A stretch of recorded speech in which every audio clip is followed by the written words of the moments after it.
Welcome to Structures, episode 11.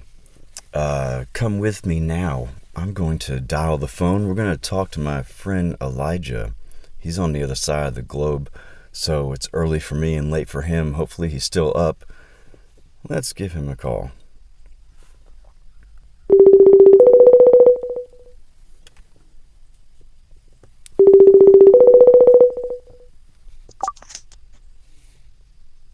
Hello. Hello. Hello. Hey, this is Thad. Is this Good. Elijah? Yeah, good morning to you. And good Good evening to evening to you. me. Yes. Yeah, thank you, thank you. Well, How you speaking doing? of that time difference, let's open that up. Where are you at right now?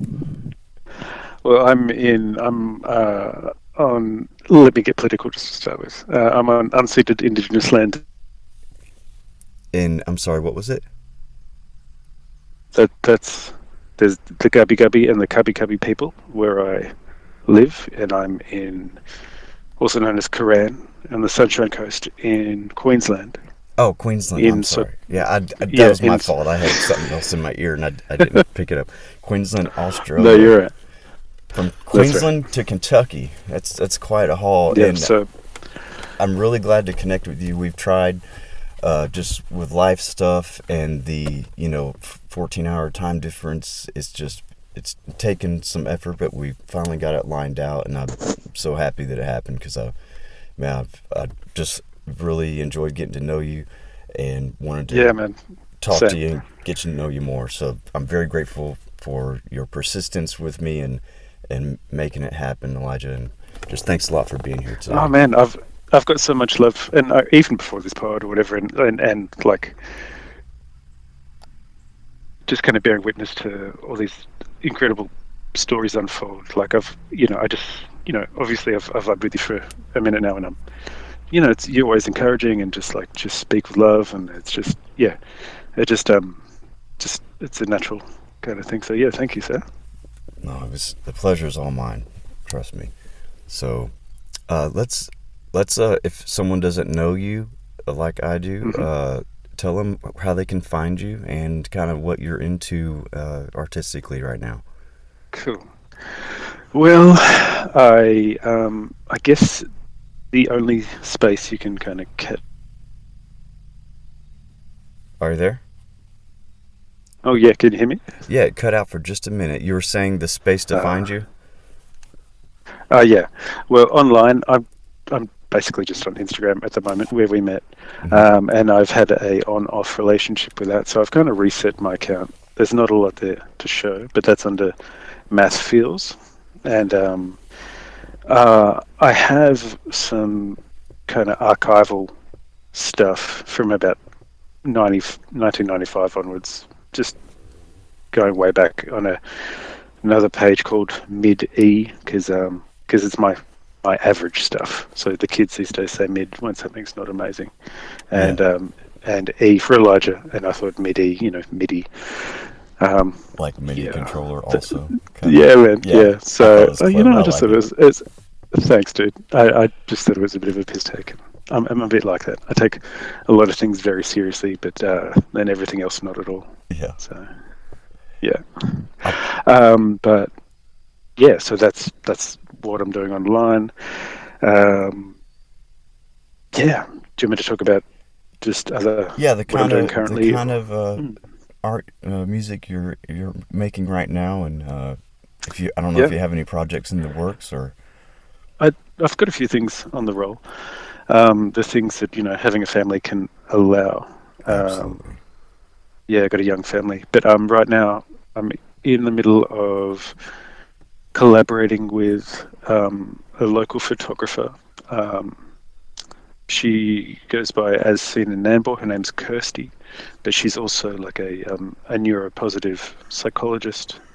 So she's got a clinic that goes under Lens of Resiliency, but she's doing a and she's got a thing on at a gallery. She's asked me to collaborate because we're both neurodivergent, so we're both autistic, and I also have ADHD and things like that. So it's been really she uses her practice um, as like, well, her and I are very process driven.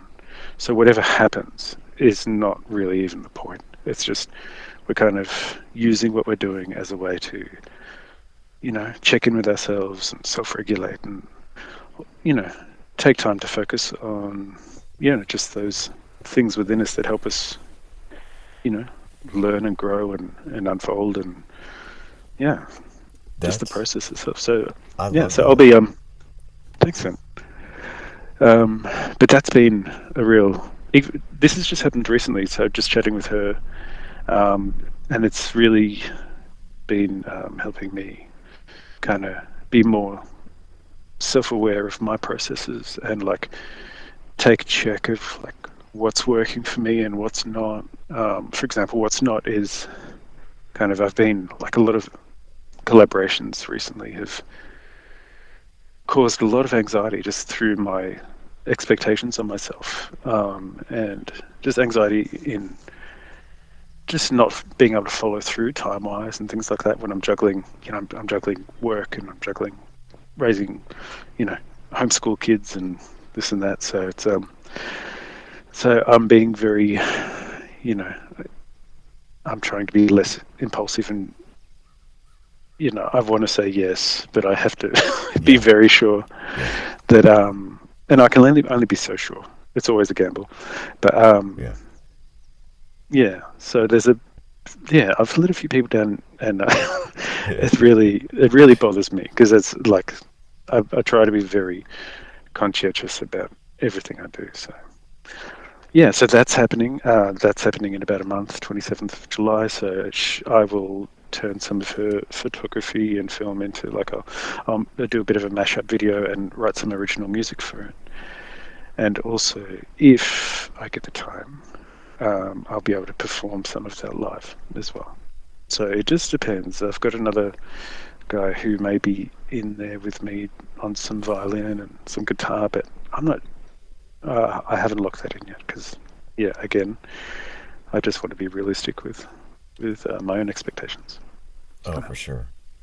I yeah, look forward to hearing that and seeing some of that stuff. That sounds really interesting, especially with you mentioned the similarities you have with her in the neurodivergent field, yeah. and what I really loved. It was so hard for me not to interrupt when you were explaining that Oh, because yeah, all good. when you were talking about how what you get from the process, regardless of the Yeah, result, it like on the inside, I was just like, that's how I play music, you know. good. Like it's not Yeah, even I don't even go in with and someday I will, I'm sure, like make a goal, or whatever, but like where I'm at in life right now, my music is it's all about the process and what it does for me. It's not even about an end result. I might hit record, and if it's a good jam, that's yeah. cool. But like, it's not. I'm not trying to write a song. I'm not trying to do anything except to let the process do its work in me.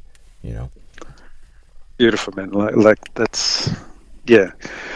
Um, like there is, I don't know, there is something also magical about like having something in mind and making it happen Oh, and for sure. and and um but I'm definitely putting much more emphasis on having fun and like refining my workflow and just not overthinking things because it's just my thing. I'm obsessed with sound and music. It's saved my life and I it's very easy for me to take it too seriously.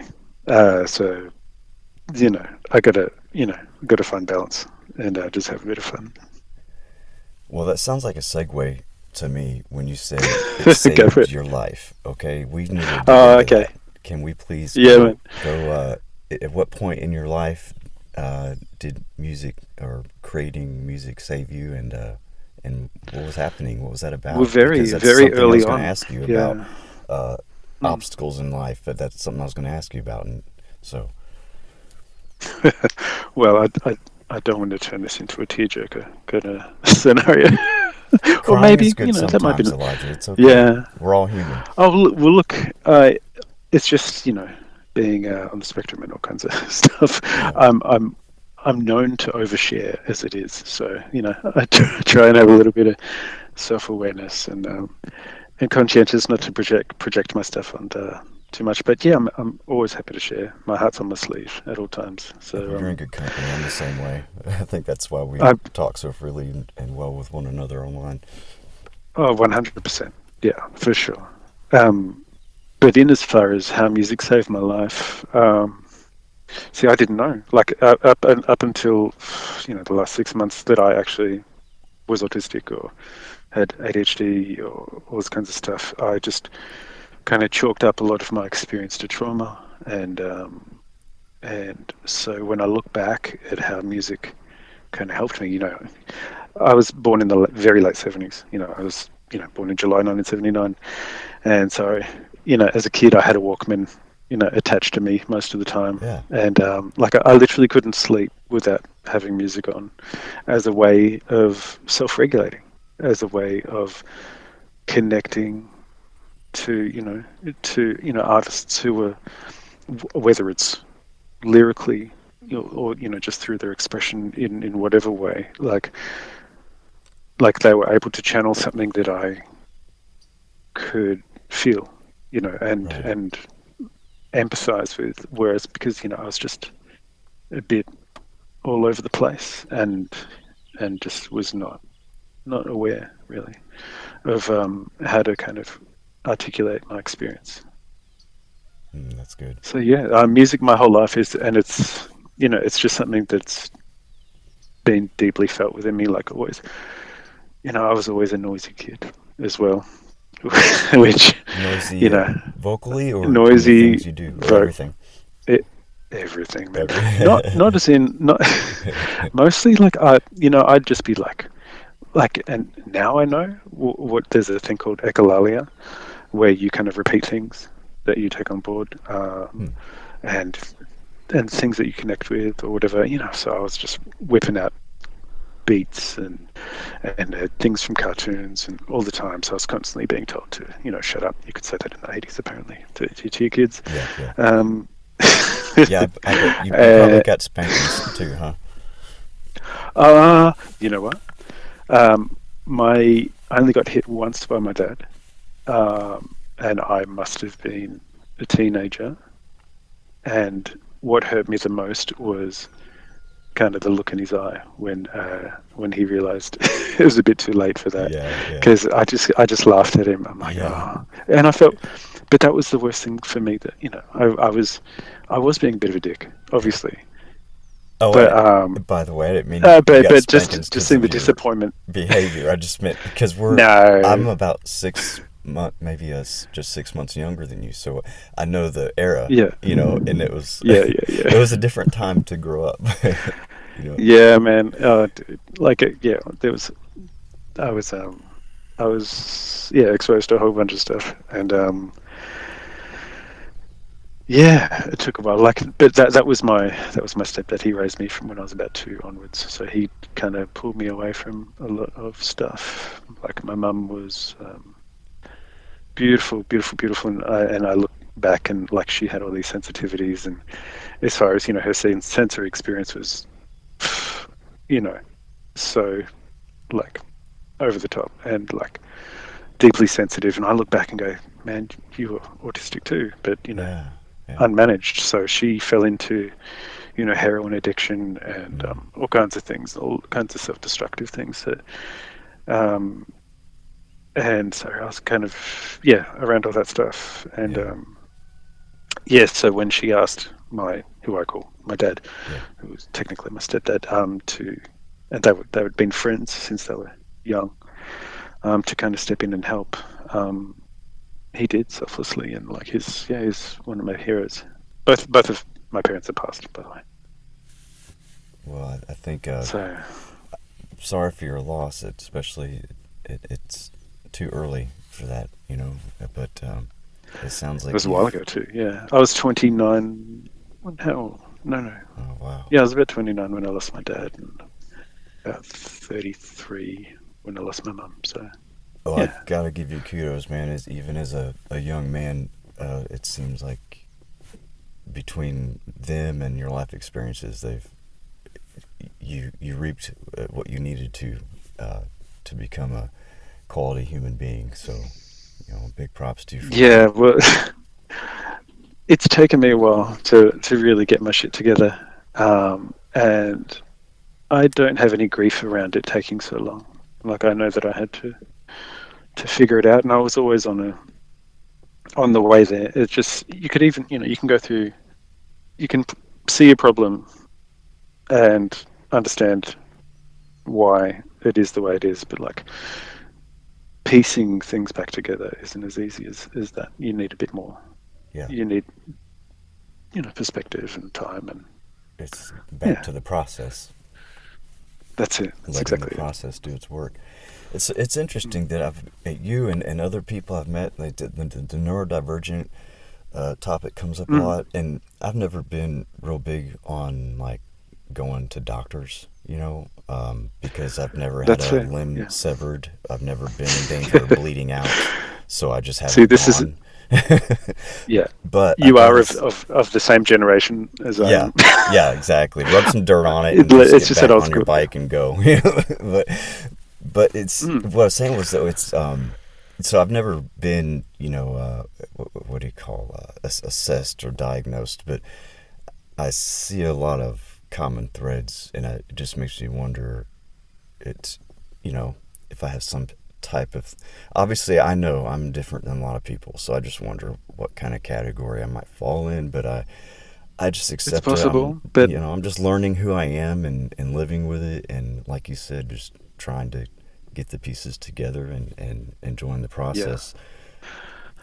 But yeah, it's interesting. I think if I'm not big on look. I'm actually a disability and mental health support worker, and have been for more than half my life now. So, like, I didn't even see the things within me that that were there, and it took me going through assessments for my two eldest kids, who are 9 and 11, Mm, and just ticking off all the boxes for them, because and then going, oh my god, this is actually so parallel to my right. experience. You're filling Then out that questionnaire, then you're like scratching their name out and literally, putting your name on the literally top. everyone in my yeah, um, my partner and my boys, we're all autistic. And I don't know about my daughter; she's only 2, and she can be the token normie if it comes to that. The But normie. Yeah. The square. um, but honestly, the only reason, like, it's not about funding, it's not about this and that, or maybe there's some support available for my kids, but mostly we were just using the assessments to understand what our baselines are, Yeah. and to see how we can support each other and have realistic expectations Well, of each sure. other, and that's it, man. Like that's, and like I said before, like now there are things about myself that I totally make sense. It has been like the neuropsych broke it to me as if like I was gonna, like, very gently, and I'm like, dude, I'm so relieved to Yeah. have this information. Right. So yeah, so it's as long as this information is empowering to people and not getting caught up in stigma and all Right. that shit. I don't know. I'm quite you know Yeah, it's not good or I, bad. It's just a I've been different type of person or thought process. It's. yeah, but a lot of people do have stigma. Like I work with I literally work with guys who are autistic. Like they're my in Australia we call the people we work with participants. They used to be clients, and like they're still, it's like them coming out. Yeah. And like the parents are like, oh, going through their own kind of grief and like, oh, why didn't we know you can't be, and all this kind of denial. And But it can be why? hard Like, what for does it these matter? people. Yeah. Well, they're used to some archaic understandings around these things. So yeah. And I guess. So Oh, I'm sorry. Go ahead, please. oh no, I'm not sure. Okay. I tend to waffle. So Oh, I do what were too. you going to say? And I'm noticing it more and more now that I'm doing the podcast. I don't like re-listen, but I'll listen to make sure there's nothing terrible that happened technically, before I post it. And I'm like, Sure. sometimes I'm like, I am freaking like all over the place, like I try to keep it together, But but I get on tangents. this is what makes it. But this is a collaboration. This is this is a shared experience, and like I'm all good. Like you want to take your half an hour and this hour for everyone, I'm good. I'm good. I want to hear it. Like this is such a lovely opportunity to um to get to know you more. So I'm glad you that's what mentioned it. that collaboration term because I call it a podcast because I guess it mostly falls in that category. But honestly, to me, it feels more like a community art project. You know, Mm, that's how I feel about it because I don't do it on my own. Like really, I couldn't do it without the guests. Like I mean, I could do a solo of course. podcast, but that's not. I'm not interested in that. Like it's about the people. It's about the guests, and it's a collaboration in the sense that we come together and talk and bring things out, and then I'll share it online, and that's exactly how I view it. So that's cool that you said Mm. that. I think you're the first person to speak of it in that nature. It just makes sense to me. Like I I don't know. Just listening to all of I don't know the people who you have interviewed so far, and I've listened to all of them. Um, everyone they're just so grounded, and I don't think any of them really would have just sat down and talked Yeah, themselves, without having you wonderfully, prompting them. And it's not about confidence or whatever. It's just about like I had my doubts about like why do you want to, why do you want to interview me? Like I'm just like, you know, doing what I can and doing what I think's cool. And then I listen to these other guys, and they're just like they're just totally grounded and like they're doing cool shit. But it's not like you know we're not none of us want to be pop stars and all that rubbish anyway. So it's like it's the perfect space for all of us, I feel.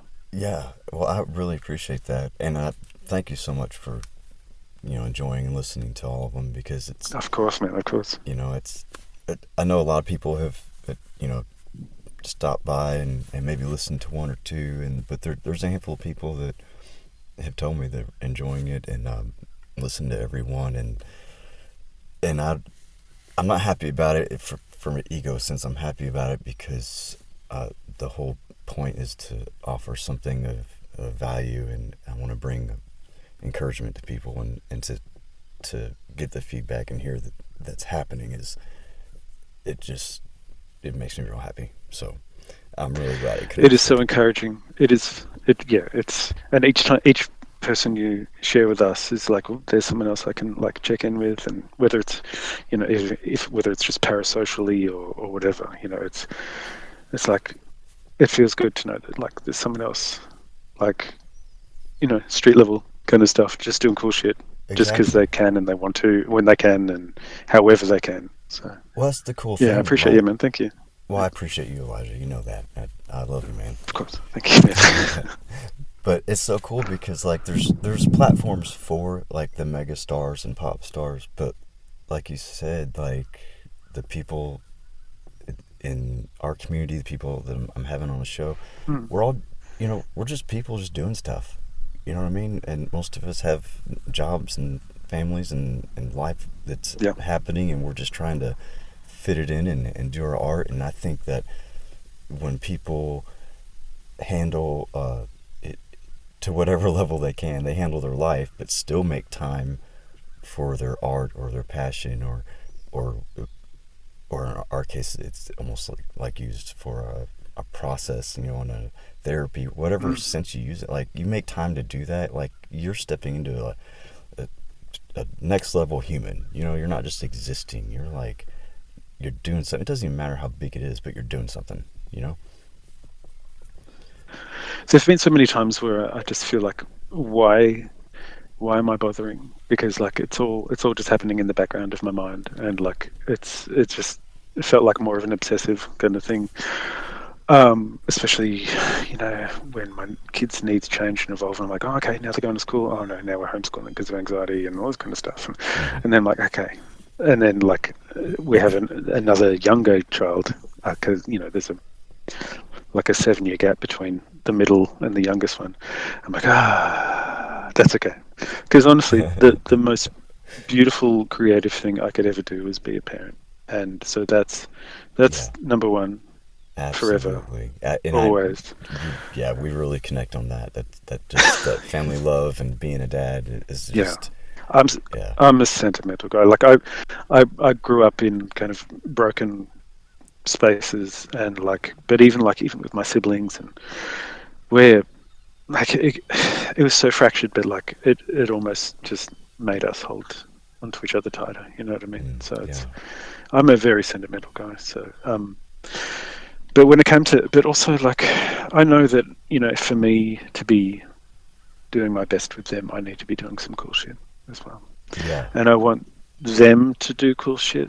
yeah, yeah, absolutely. So if they see me doing it, they're like knowing that I have things that I love and I want to follow through on, and like, you know, for me, having them there is even more incentive to just it's always a more incentive to be a better me, I suppose.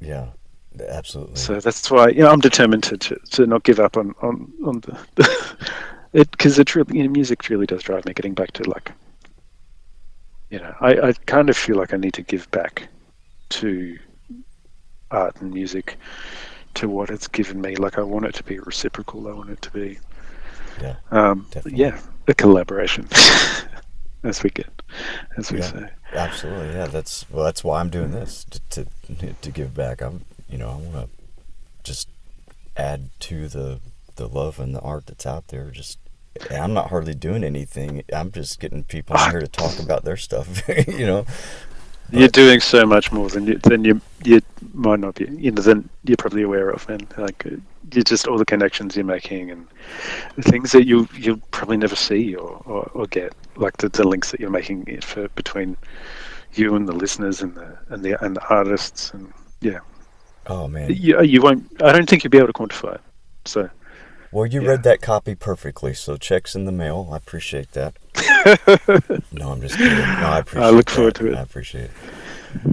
You touched on a couple times on your Mm. childhood and stuff. Can you go back to share with us kind of this what started with the music for you? At what age did you get curious about? You said you're always a noisy kid, but when did you Yeah. start being creative with Well, sound?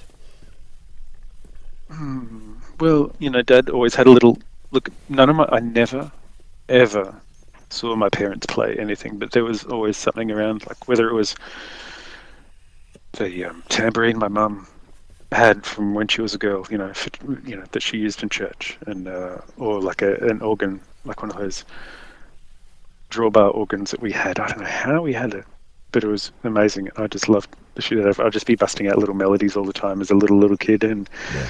Dad had a classical guitar that I used to, I think, I totally trashed. I think I helped, once I figured out how to play bar chords and stuff. Thank you, Nirvana, for teaching me how to play guitar. Oh yes. Um, Yeah, I'm in that camp too. but yeah, it was just whatever. But also like just the busy mind that I had. I was always, and how I was talking about echolalia being like, you kind of, it's a vocal stimming, but it's also there's a lot more of that going on internally.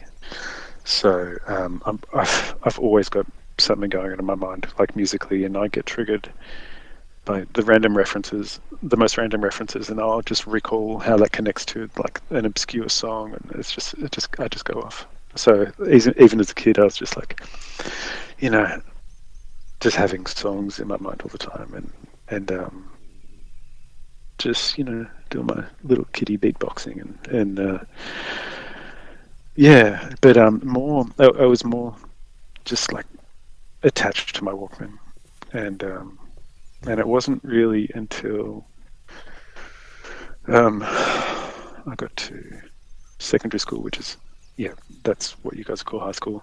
High school? Is that what you said? Then yeah, High school. yeah, Okay. Yeah. that's when I started. The first thing I was ever taught was saxophone, which I could not put a reed instrument. Don't You couldn't put that in front of me now. As much as I would love to like pick up the clarinet or something like that, I couldn't play it. But then once an opportunity to play bass opened up in the school band, and I jumped on that, and then yeah, that didn't take long for me to get thoroughly obsessed with that. So I was, I think I had Blood Sugar Sex Magic down pat pretty much when I was about 14 on the bass. I was just like The whole album? loving the shit out of it, pretty much. Yeah, Oh on the wow. bass. Wow, Yeah. that's amazing. But I was, yeah, I can still hear every little lick in my head now. So I'm I'm not really down with the Chili Peppers these days. I think it was Blood Sugars where I kind of drew the line. I've got all the other shit, but I was very much into funk and stuff. When I found Parliament Funkadelic in my dad's record collection, I just like blew my mind because he was just this like and classical and show tunes and all that kind of stuff. And then I see like Bootsy Collins, spread eagle coming out of a UFO. You're like, who with left these platforms on it. records over here, Dad? But that's the beautiful thing about vinyl and all this and that. I'm like, I got to inherit these little windows into my parents. It's like we never talked about it, this and that. But it's just like, what are my kids going to do? Are they going to like check out my playlists? No. So I still collect vinyl and tapes and this and that these days. But man, I love that shit. Yeah, I loved. Yeah, for me again, like music to me it's just such a different dimensional thing. Like it's for me, it's sentimental, it's intellectual, it's technical, it's just perfect. It's And also spiritual, I might add, for some at least. mm, big time. Like I'm a um, pretty staunch atheist, but some of my favorite music is spiritual because, like, if I think of, whether it's Blind Boys of Alabama or a lot of man, I just listen to so much. Like my biggest influence in my head and heart is like whether it's soul and funk and gospel and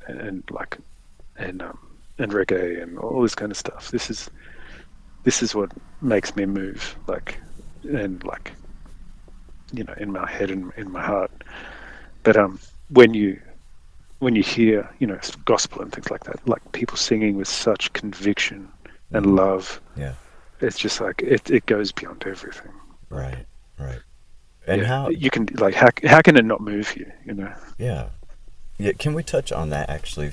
You said you are an atheist, but you enjoy some of the spiritual songs. So Of course. how is Well, I'm not anti religion. It Mhm. just does. I just don't connect to it. Right.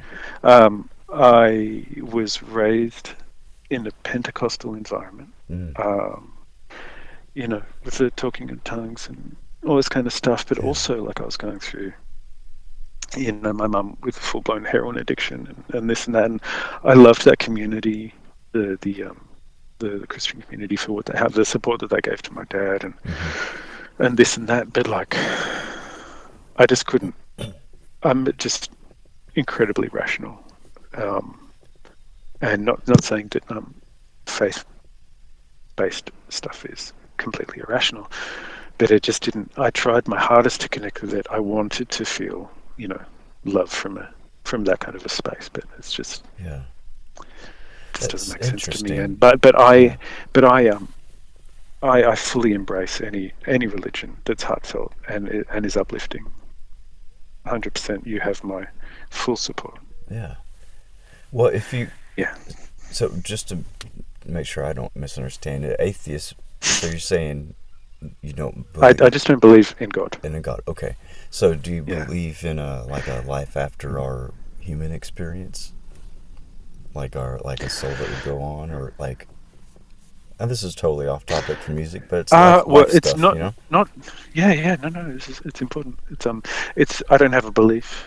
The closest thing I have to belief is, I guess, love is abstract. It's abstract enough for Yeah, me, and yeah. I have, the full belief in the potential for love and change and people and this and that. And when I say atheist, by the way, like technically I'm agnostic because, I'm happy to admit everyone, there's more that we don't know than we do know. So that's I fine, agree and I'm with you happy with there for sure. Yeah. that. Oh, and that's why Yeah, I asked on it's just the yeah. term because I didn't want to get it wrong. Agnostic, atheist. Yeah, No, no, agnostic. technically, Technically, you know. that's me, Yeah. but it's more on the atheist side of things. It's real Yeah, interesting but too. like And I don't even like to talk about it so much because I don't like to. we don't like to talk about it, but yet we are, and it's going to go on Yeah, well, YouTube. it's just So I don't sorry want it about to that. be. No, no. But as long as it's clear that the last thing I want to do is dismiss anyone else's experience. This No, is I just where I'm at with totally me. Yeah. relate. Yeah, because we may believe And a I think little we've touched on differently. this before in our Yeah, chats, yeah, yeah, and I know that you believe in God and yeah. like, And I don't. I was just and talking to someone yesterday at work about this actually. That yeah, I said, yeah, I believe in, and I kind of did air quotes. I was like, God, but mm, what is God? I believe there's something bigger, yeah, but maybe it is just that pure love and the greater collective consciousness. I don't know what it is. I just whatever that is uplifting and fulfilling and only like uh, propelling you forward with love. Like that's what I believe in. You know what I mean? yeah, man. And Well, whatever it yeah, is, yeah, it's working exactly. for you because you're a lovely guy. So Well, likewise. So maybe it thank you, doesn't man. matter what you believe; it just matters what you do with it. Huh? Oh yeah, man. Oh look, that's right. Like my mum, it was a backhanded compliment, but my mum said I was the most Christian atheist that she knew. So because I acted like one, Yeah, but I couldn't follow up in my beliefs. But like I'm pretty staunch with the way I feel people need to treat each other as well. that's the big thing. Regardless Um, of how you believe, like it's yeah, how are you acting? You know, that's the big big thing time. for me because I've known people in religion and churches that I would not care to be around, and I've known Mm, what most people would call lesser people of society that were the most wonderful, beautiful souls that I've had the pleasure of knowing. well, I So can certainly relate to yeah. those sentiments 100%. I've experienced it, very parallel kind of things. It's Yeah. the religion or spiritual parallel between us is quite interesting as well because I also grew up in a very religious home, church Mm, 3 times a week, the whole thing, and then I've you know ran away, tried to figure out life on my own, and now halfway through life, and I'm still trying to figure it out. But as far as the God or spirit side, I've over the years I had gone back and tried yeah. church religion a couple times, but it just what works for me is trying to figure it out on my own, which is how I do everything. And it's not the way with the fastest results, but it's the way with the most fulfilling results because I'm Well, I learning feel it. yeah, Yeah, it will be it'll be earned instead of yeah, um, just passed on. I think everything um, like my learning is 100% experiential. Like uh, absolutely. there's no telling me anything. Exactly. Unfortunately, Do you know how many yeah, times I've heard that? Well, I can't tell you nothing. you know, yeah, yeah. yeah, you're right. Um, that's yeah. So nowadays, I don't It's even it, pursue the unseen realm based upon any kind of literature or program or religion. I just literally try to figure mm, out it on my own, and I have prayed, if you want to call it that, but it's like just talking to the thing that's out there, and I've had results. I've had experiences, and like you said, I don't know what it is or how to explain it. I just, you know, I'm just going I with it. think uh, I don't know. I think we like I've even found this kind of experience with people. Like you're trying to look for it's almost like a mirror state where you're trying to look at the best part Hmm. of yourself and inspire that. Yeah, And whether it's God or whether it's in a relationship or whether it's you know um, or just literally a mirror, just following through on I don't know. I'm also I'm going off on a bit of a tangent, but it's like in dreams when I Mhm. think it was I'm not sure whether it was Jung saying like everyone you meet, whether it's God or whatever in your dreams, it's you. You know, you're trying to reflect these Yeah, different aspects and find the whole. yeah, I like And that. And that's you know, something I think of sometimes too, like when it's that thing you connect with, the love, the natural, and the flow of energy of life, the God, or whatever it is that you kind of perceive it as. It's like um, sometimes I've wondered, is it just me connecting to my higher self, if you want to call it that? Just the self that's not well, I clouded think with the thoughts of the world. You know what I mean? that's why I think prayer is just a beautiful thing for me Yeah. conceptually. Is just like it is a yeah, you are conversing, or whether it's I don't know who is whether it is like you're saying that possibly your higher self, but like whatever it is, they're affirmations, aren't they? Yes. You're Yes. it's the willingness to aim high, Right. and I think it's beautiful. I just want everyone to become the best successful versions of themselves they can be. That's where it all boils down I to. totally hear you in that. I have said that in different ways to so many people, and they're totally confused Yeah. by my lack of competition and like I don't know. This is it's a mad world, and like I, s- I see the games that are at play, Mm-hmm. and Yeah. I feel like I'm kind of parallel to that, but like I'm playing, but only cooperatively, Yeah. and Yeah. that I can't do it any other way. Right. It's it's I just uh can't. it's hard to I'm not exist if wired you for that. don't play along to a certain point. In the way it's all But set up.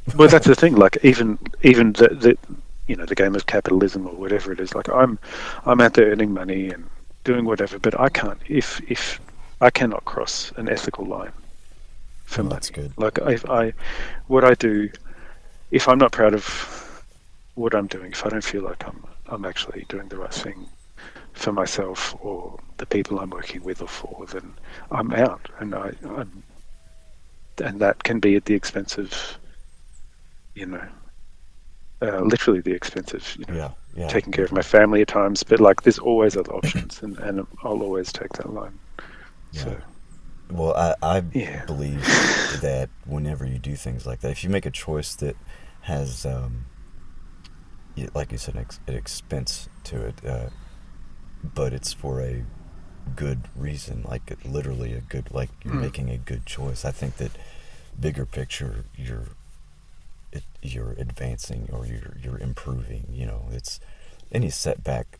So you lost a few dollars, or you had to move into a smaller place, or whatever. Like this is all temporal yeah, stuff. This is, you know what I mean. Money's not even real anyway.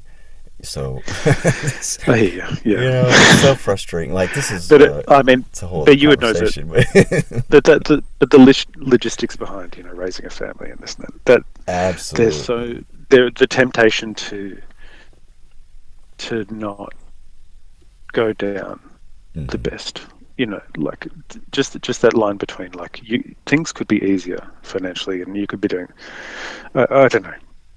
I've certainly continued on in situations for too long Oh, before it definitely. would just wore me down, I have and to. Yes. yeah, but I more and more learn each time to take care of myself in that situation, and Right. taking care of myself is taking care of my family, so it's all good. And whenever we allow ourselves to stay in a situation longer than we need, and we're aware of that, um, we're really doing ourselves a disservice. And whether it's because we're Mm. just comfortable or perhaps fearful, like, oh, I don't know what else I would do. Like, Oh man, yeah. I, I, I, I mean, I've been there, I completely. Well, that's where conservatism comes in. Yeah. I'm scared of you know the fear of losing what is yours. I think about like whether it's right wing conservatism, like I can't lose what's mine, and that's usually a small scale. That's me, Yeah. my immediate family. But like, there's even like conservatism can be. like even you're talking left and ecology and all this kind of stuff. That's a level of conservatism, but the version of what is mine is much broader. So Mhm. mine is like the planet, man. Like it's like this Yeah. this little, biosphere here, or whatever it is. So Yeah. it's a natural urge, but like it just depends on how connected you feel That's for to the sure. things around you. Yeah. Man, That was a tangent. I don't even know where where I was going with that, man. So, it's sorry. all good. I Um, love um, tangents. yeah, cool. That's how the I this suppose we should stuff maybe comes talk out. about some music as well along the way here. Oh, we could at some point. Yeah, Oh, don't cool. There's mind. no pressure. Yeah, no pressure at all, Yeah. man. This is whenever I have these calls with folks, it's their time. Sometimes I feel like I take up too much of the time. It's a balancing act, really. Nah, But you said that before, but I don't feel that. No, oh, good. no. Okay. Well, I was wondering how the when you're wanting to. You mentioned some situations that, like me as well, where we stay in a place too long. Whether Yeah, and I feel like the vibe is we're often talking about jobs, but it could be any kind of social setting or whatever. But whenever you're yeah. there too long, have you ever had an experience where life just ends it for you? Like, you know what I mean? Like, you didn't get the message. You know you should be doing something else, but you're not. So, you know what? The universe is like, you're done. So now you have to go do something else.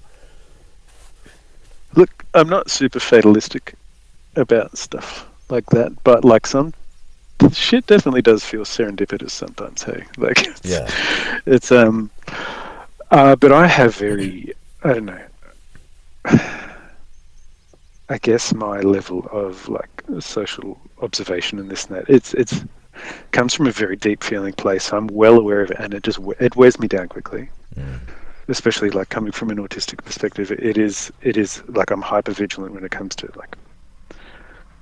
um and yeah, just when it comes to these scenarios, and like whether it's over analyzing it or just seeing things just in a very broad way. And I don't know, I'm totally waffling and I lost my shit again. But I don't tend to let it go for too long these days. I'm not sure. I'm not whether something has stepped in for me, or like there's some like in my work sometimes stuff gets a bit savage between some of the people I work with, and like just and I end up copying a lot of stuff, and I'm like, okay, I'm not going to it's my job to wear this for now, and Yeah. just Yeah. make sure that like this is actually a blessing that these people these in this situation can express what's going on for them, and let's like figure this shit out. Where's the Yeah. root of this? But sometimes if I don't feel like I've been in those situations where I'm like, okay, I can wear it, but like if it goes on for too long and I don't feel like I can actually support these people, or if I'm indirectly a trigger or whatever it is, and I can't, there's nothing about it that I can do, then I have to remove myself from that situation for Yeah. sure. Yeah, I feel like it's hard. if you allow yourself to feel it out, I feel it's often a very natural uh, Mm. thing. Like just when you look at plants and trees, they grow where they're planted. But if it's not a good situation, it might need some help. Yeah, It might need to be moved, even. But that's right. do your best where you're at, and then when the time comes and you feel like you need to do something different, then I just hope that we all have that strength to do it, because I can share my recent experience with you. I've Yeah, I know got a you. new I know you job. moved jobs recently. Yeah, Mm. and the thing is, I was Were at you having to deal with some toxic yeah, stuff at your other place? Or? yeah. Well, Yeah. in a Okay. sense, I mean, it's not that I dealt with it, because there can be a lot going on before it gets to the point where I deal with it, because I tend to just stay in my own world. I don't ignore stuff. I'll like, if someone's being ugly, I might respond. I mean, Yeah. not tit for tat, but I mean, it's not like I ignore it, but it's like water off a duck's back. I just have a way of staying in my own zone and staying in my And I mind. think you should only put your energy where you feel like it's gonna even matter. Because some people are Exactly. just they're not gonna change, man. Exactly. Like they're just Like not. why Yeah. add to an argument or a bad attitude? Why add to that? The best thing I can do is just flash a smile and turn them and go back to my work. That's it. But I was at a place for a few years, and it got to the point where, regardless of the long hours and hard work, that is what it is. But it finally got to the point where I just knew it just. If I was going to be honest with myself, I knew it just wasn't the right thing anymore. I knew when I started that job, without a doubt, I knew that was the thing for me at that time. But it Yeah. got to the point when it was time for something else, and I just pushed it off because I was, making decent money, and I just put it off. I was like, well, I'll just deal with it. But you know what? Yeah, I get it. I get it. I asked about does the universe do something? Well, it did for me that time because Mm. I don't have fits of rage. I'm not an angry person, but I got frustrated with a touchscreen monitor. It wasn't responding, and I hit it harder. And I wasn't like real hard, like terrible, but it was just one of them things that just Mm. broke. It may have been cracked already. I don't know, but I was surprised. I was like, oh crap. So I immediately, told the boss and all that, and well, they ended up firing me over it. And yeah, I was like, really? Like all Well, these. that did you a favor, obviously. Exactly. Well, Yeah, I yeah. took I took a day off to go into the forest and kind of meditate on the whole Mm. situation and make sure I had my mind in the right place, a place of openness and a place of just trust and not a place of fear because you get fired, you Beautiful. got a Yeah. family.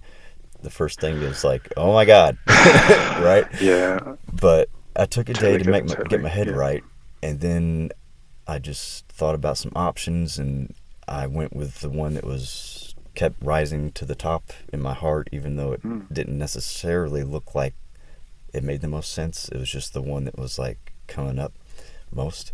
So I went that Yeah. route and got a job the next day. So sometimes, Beautiful. Yeah. like it may look like you get kicked down, but always just be encouraged to open up to the possibilities because when something is taken from you, it could literally be an open door to receive so much more. And that's where I'm at now. Like what I'm doing And now is so yeah. much more enjoyable and fulfilling and close to home. I don't have to drive so far. It's like just everything about it. A little bit of a pay cut, but I don't even notice because I'm just driving down the road instead of way down to the next city. So Yeah. True. it's all good. So yeah, sometimes those And the losses are universe did. gains. Yeah. I was going to say the universe did provide for you because you are your universe, man. So it's Oh, that's beautiful. when. I love that. Yeah, you are your own Thank you. universe. Yeah, that's awesome. Uh, but I know you and I both we got on these tangents. But I really How has it? I'm not keeping time at all. You're all. How are you you don't doing? even want to know. You don't even want to know. Okay. Look, I know Okay. it's Good. late, so anytime, like if you For need to me, I'm wrap all it up. good. Like my kids are down to sleep, and yeah, Okay, well, my time is actually my time now. awesome. But I'm not. Anything you want to edit out of this? I No, know that's a bit unnatural for well, I you. think that I don't edit. That's yeah. No. Yeah, I don't. There's only been two Just in instances I case. think where there was a loud noise that I'd go back and drop the track on my end, for some local Yeah. noise, just to cut out something real fast. But no, I don't edit, man. I don't got time for Cool. that. But no, I love what we've talked about. I think that I really am glad that it came up, and I'm glad that you're having this call with me and doing this because I this is along the lines of something I really want to offer more of in the Mm. conversations. The music is the common tie between all of us that are me, the guests, the listeners. We're all into this, but that's just what brings Yeah. us together. It's really about the human experience, and the things we've been talking about are just so integral to the whole experience. You know, everyone has experiences or thoughts or questions about the nature of life, and I just like the topic, and I like to I want to offer more of that, you know. And I didn't. We don't necessarily have to have a whole episode on it. No, I don't mean that in a bad way. I just yeah. meant I do appreciate that coming up. I But mean, and that again, like if I can show more love to the other, you know, the other people you've interviewed and the space you've created, like just I really love the interpersonal stuff that comes up. As much as I love nerding out on gear and you know and you know just hearing about different scenes and this and that, it's yeah, I'm here for the drama. yeah, not, not in a bad way. I'm just being silly. yeah, I But know. no, I really, yeah. Well, Yeah. let's throw something in here, but Cool. about some music or instruments, Mm. in case someone is still listening but tired of the important stuff. Cool. Because we've been going an hour, and I'm not gonna cut Bullshit. it off. Okay. I'll go Okay. as long as you want to go. Okay. I tell everyone that, but it's we're on a roll. So, Okay. Cool. uh, yeah, I wanted you mentioned this in the beginning about your Instagram page and how you kind of reset it and deleted some stuff, and Yeah. I jotted Multiple that times. down. Yeah, I know. I jotted that down Yeah. because I wanted to ask you about it because Like even completely deleted it, and then I'm like, oh fuck, I missed some of these. yeah, Like quite a lot of these people actually. I had to like find them again, and like there's people I've lost, and it was just like I just got to a state of overwhelm, you know, and like last year, like in Australia, we had a referendum trying to recognise Indigenous voices here. mhm, And just even regardless of how that happened, just the dialogue that was going on here was so depressing, mhm, and like shit that shit. I don't even know why we need to question it.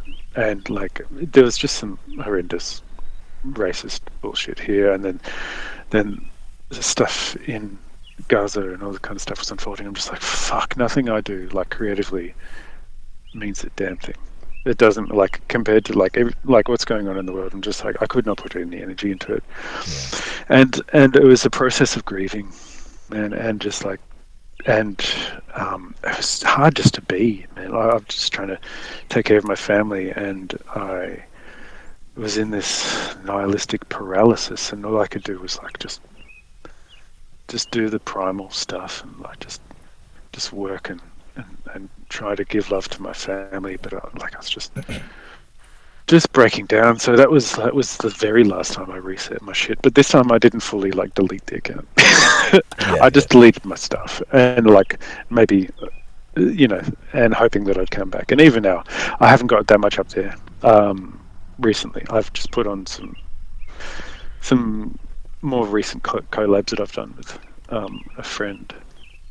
She has a beautiful visual artist and poet, and she goes by Spirit U. Her name's Fiona, and I have done music for, like I've composed and recorded music for her poetry, and they've been either as part of video or sound installation or just different things. And we even won an arts prize Oh, congratulations! this year. Thanks, man. That's like $2,500 or something like that, Wow. which was interesting and unexpected, considering like the grant that we were trying to get Yeah, to yeah. get it made in the first place. Got it rejected a few times. So no, I was just so grateful for So her to get some did I recognition am I because getting this right? she's just Oh, I'm yeah. sorry. I didn't mean to cut you off. I apologize. But I was going to ask you, Mm. did you not get the grant, but you ended up winning the prize? Is that how it happened? No. We got Okay. rejected a few times by grants, but like the whole time, like it's the funny thing. Like I pretty much refuse to take money from artists. Mm. Like I just feel like that's an ethical line that I just don't want to cross. whatever I'm doing. But like if they're getting government grant money, then just give it, hand it over. I'm fine with that. I'm totally. Yeah, for sure. It's like people who like steal from small business versus like Right. which I wouldn't do. But like if you're trying to survive and you're like Yeah, no, I like get it. Yeah. whatever it is, yeah. Like I just feel like that's a different ethical kind of Right. area. If I have to survive, I might steal from a mega corporation, but not your grandma's corner store. Oh, and that's the whole thing. Yeah. This is like the whole anarchist thing as well. Of like, if you saw someone stealing food or essentials, Yeah. no, you didn't. No. You know, Exactly. And No, I didn't. I totally embrace it. Or if you had the opportunity to step in quick enough, you would pay for it for them. But you definitely didn't see anything getting stolen. Of course, yeah. Yeah. But I'm a bit of a punk. So. Yeah. I think we both got a little punk streak. Yeah. Oh, dude, like, look, I've been straight edge for a minute, and like a lot of this stuff, like when I was a kid, some of the first bands I was playing in was like little punk bands, and actually the first like proper band I was in was called Snot Rag. They were. I don't know if that translates well to you. Do you know? Snot rag? Does that make sense? Well, yeah. Yeah, I think I know. I guess that would be a handkerchief, yes, technically. yeah. I think. Yeah, that's what I was thinking. And it was just a fun little.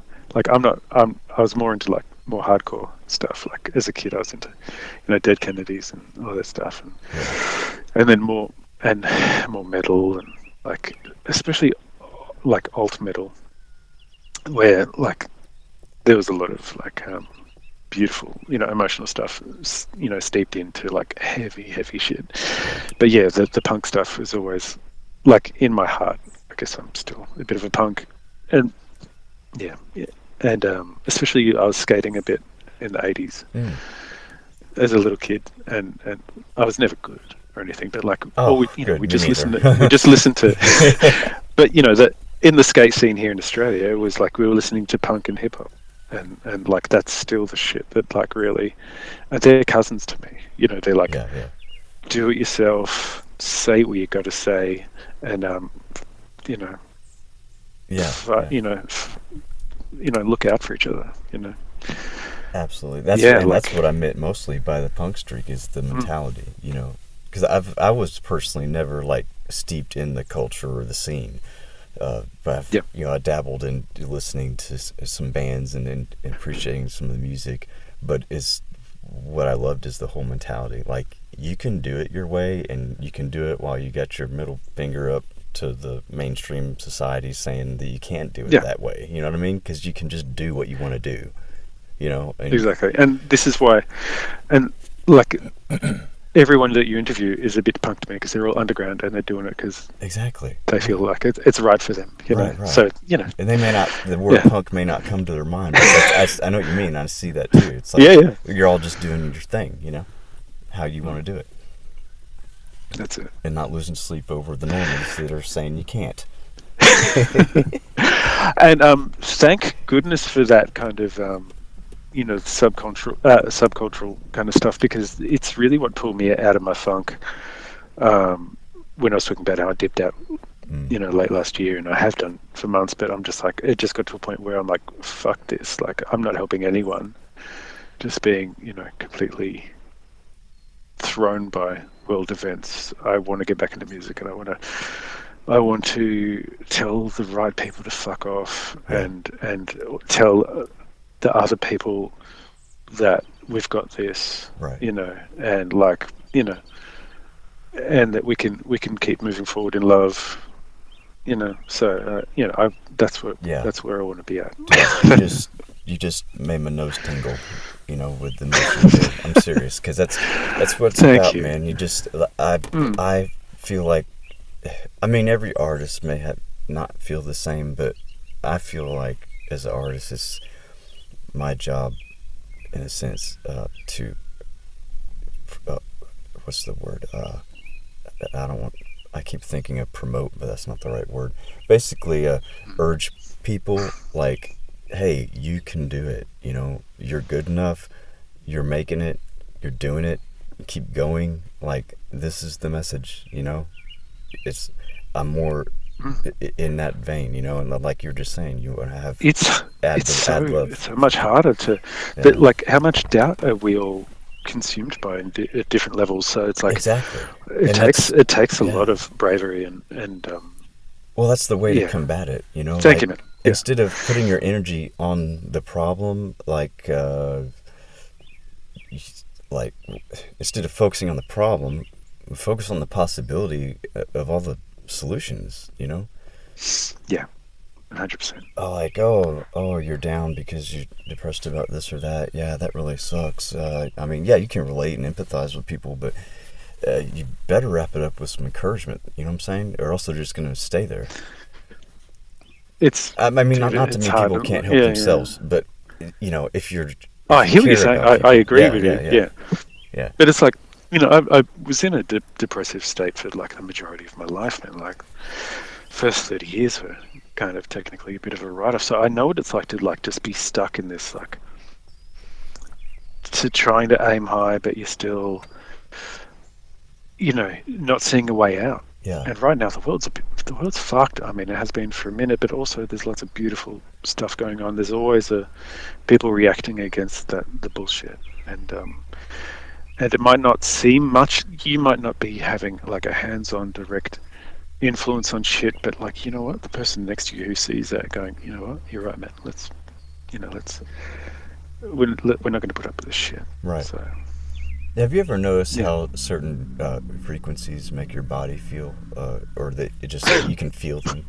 I'm sure. Yeah, obviously, the answer is yes. But I'm incredibly in tune with that, man. Yeah. yeah. So imagine like if everybody in the world was thinking and focusing on uh, a depressive train of thought, or if everyone in the world was focusing on an uplifting thought. Like Yeah.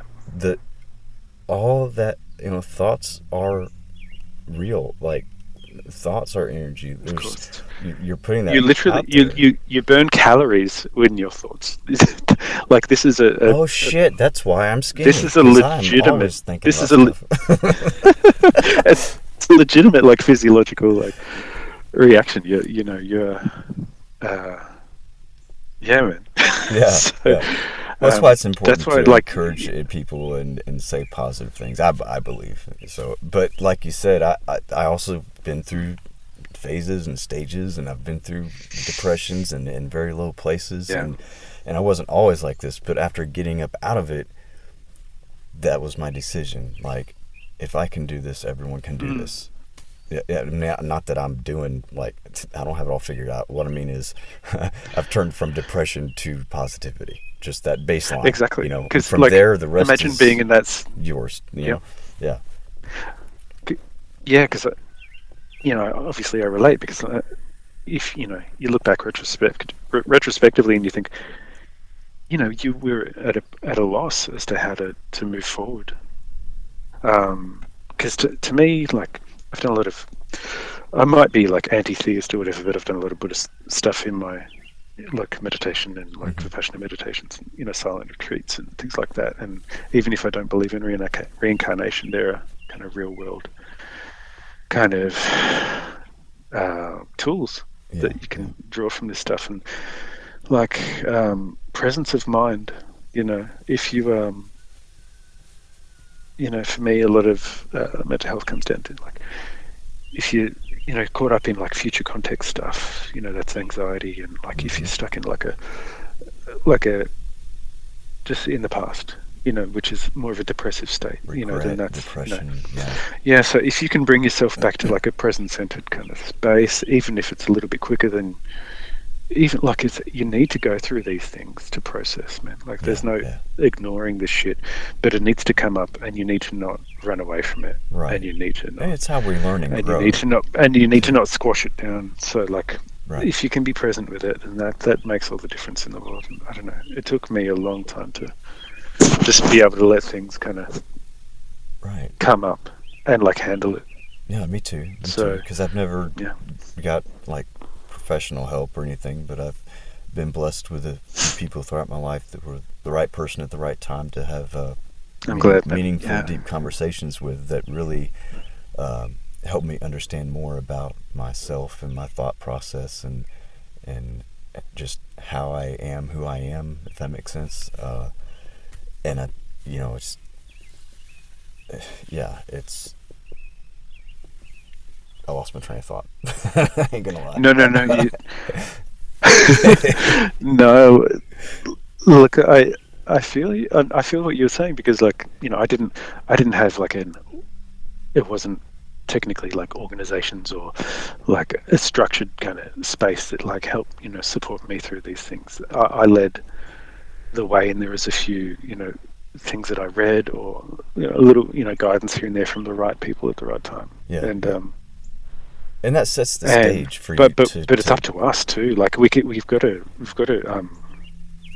be able to see that it's and feel that it's real, or else there's no learning, there's no moving forward, there's no.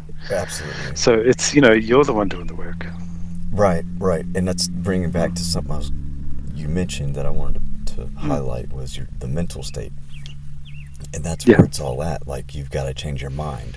It's as simple as that. You change your mind, and then it's like a car with no gas. It's maybe an analogy. Like, you got the stuff, but it's not really working. Okay, you change your mind, you put the gas in it. Now you can go somewhere. Now you can do something because you're not stuck.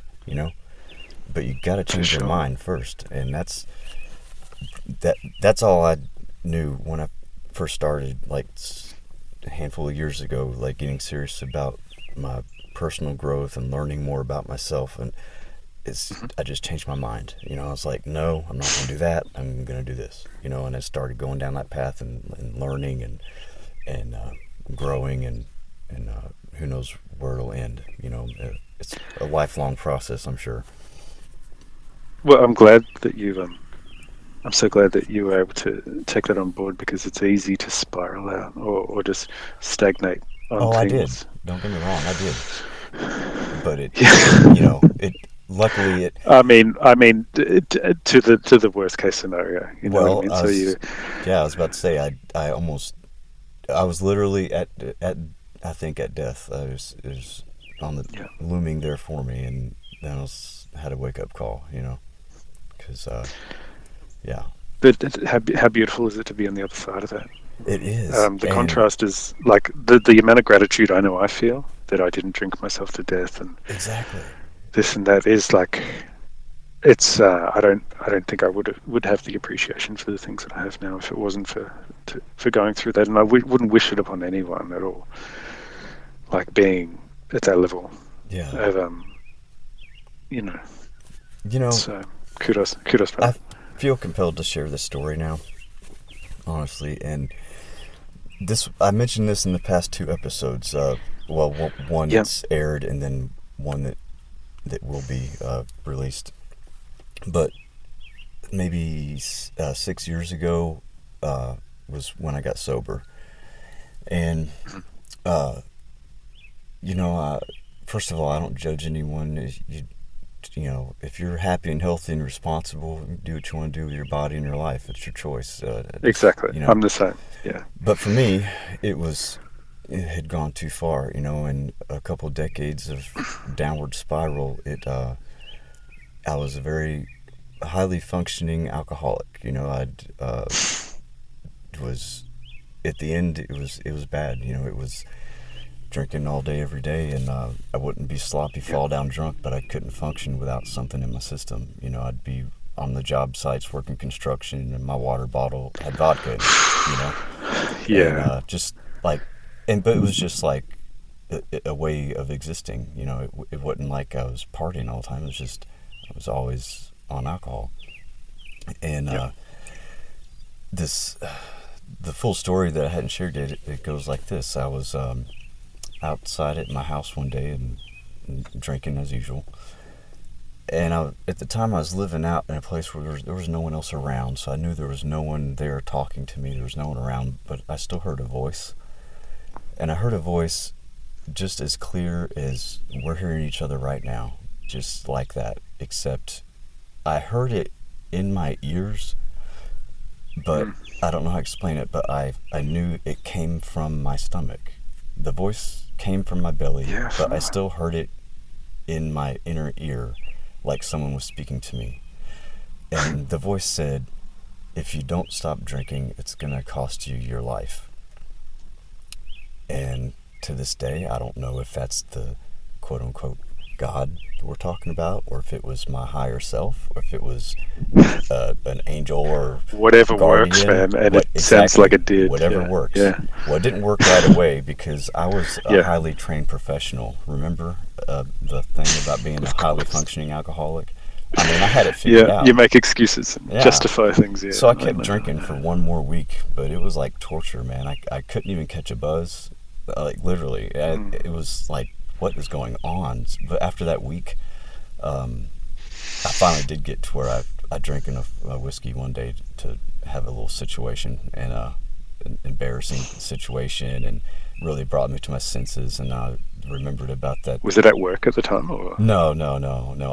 Okay, No, I just was checking. working, but not like on a job. I was helping a friend roof their house, and so I was just Okay, drinking pretty freely. And by the end of the day, they didn't even let me on top of the roof anymore. They were like, "You stay down there," you know. that's a good friend. Yeah, it was a good friend. Like, it's still a very good friend of mine. Mm. But after that week of drinking, after hearing that voice, I finally broke down, and I just said, and I didn't know exactly, like, again, I don't know what God is, but I said, God, I don't even know how to not drink, but if you help Yeah. me, I'll do it. And I meant that statement with every cell in my body. There was no doubt, no wavering, there was the truth, the whole truth. Like, Yeah. if you help me, I will quit.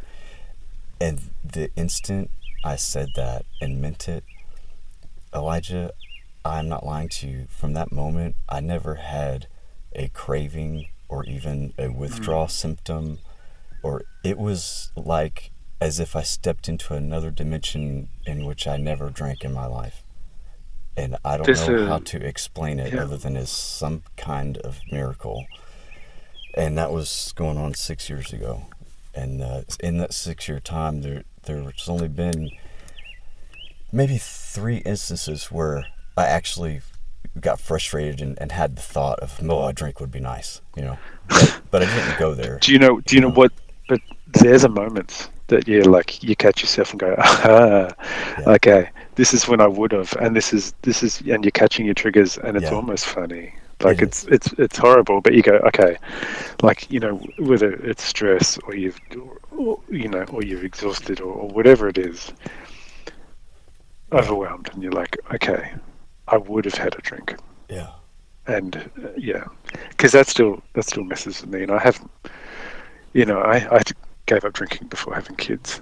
mm, So, and my eldest is 11 now. But I was a mess, man. I was drinking a yeah, bottle of whiskey a day and a slab of beer and like smoking yeah, so much weed. And yeah, so bro, yeah. But you have to get to a point. I think it's with any addiction where you have to be kind of disgusted with yourself and yeah, know that there's you have to make a very like distinct like decision, right, and there's no room for doubts. sure. You have to go look. You pretty much have to be disgusted with yourself and go, this is not the person I want to be anymore. Exactly, and that brings it back Mm. to it being the best version of yourself. And that's when I quit Yeah, drinking. That's what I decided. I decided I'm gonna be the best version of myself, and that's what I started doing. Like, when I was faced with decisions, even little mundane things throughout the day, like how I would react to someone, or the places I would go, or whatever. I would ask myself, okay, that even though I'm not like trying to get hung up on the future, I would kind of look at it like this, like, okay, like the me in the future, that amazing person that I think I'm becoming, what would he do? mm. You know, what would the best version of me do? And then I would do that. And sometimes it would be the thing I was going to do, and sometimes it wouldn't be, but I'd do it anyway. But I was learning how to uh, shape myself into the person I want to be, you know, just one decision See, at a time. this is this is the faith-based kind of living that I approve of. You had faith in yourself, man. No, You've heard it here legitimately. first. This is Approved yeah. by Elijah. Well, Eliyahu, it is, it's a Yeah. pretty religious name, actually. It's Elijah is in the Bible. Yeah. oh man. Was like he? it. Wasn't he a prophet? And the Torah, yeah. Meant to like there's a space at Passover for Elijah that's left there too, because he's meant to be like ushering in the Messiah. So just listen out if I ever tell you like Messiah's on the way. Just how much. Now, Yeah, like I think even in the Torah and in the Christian Bible as well, like he and Moses kind of hung out with Jesus and told him what was up.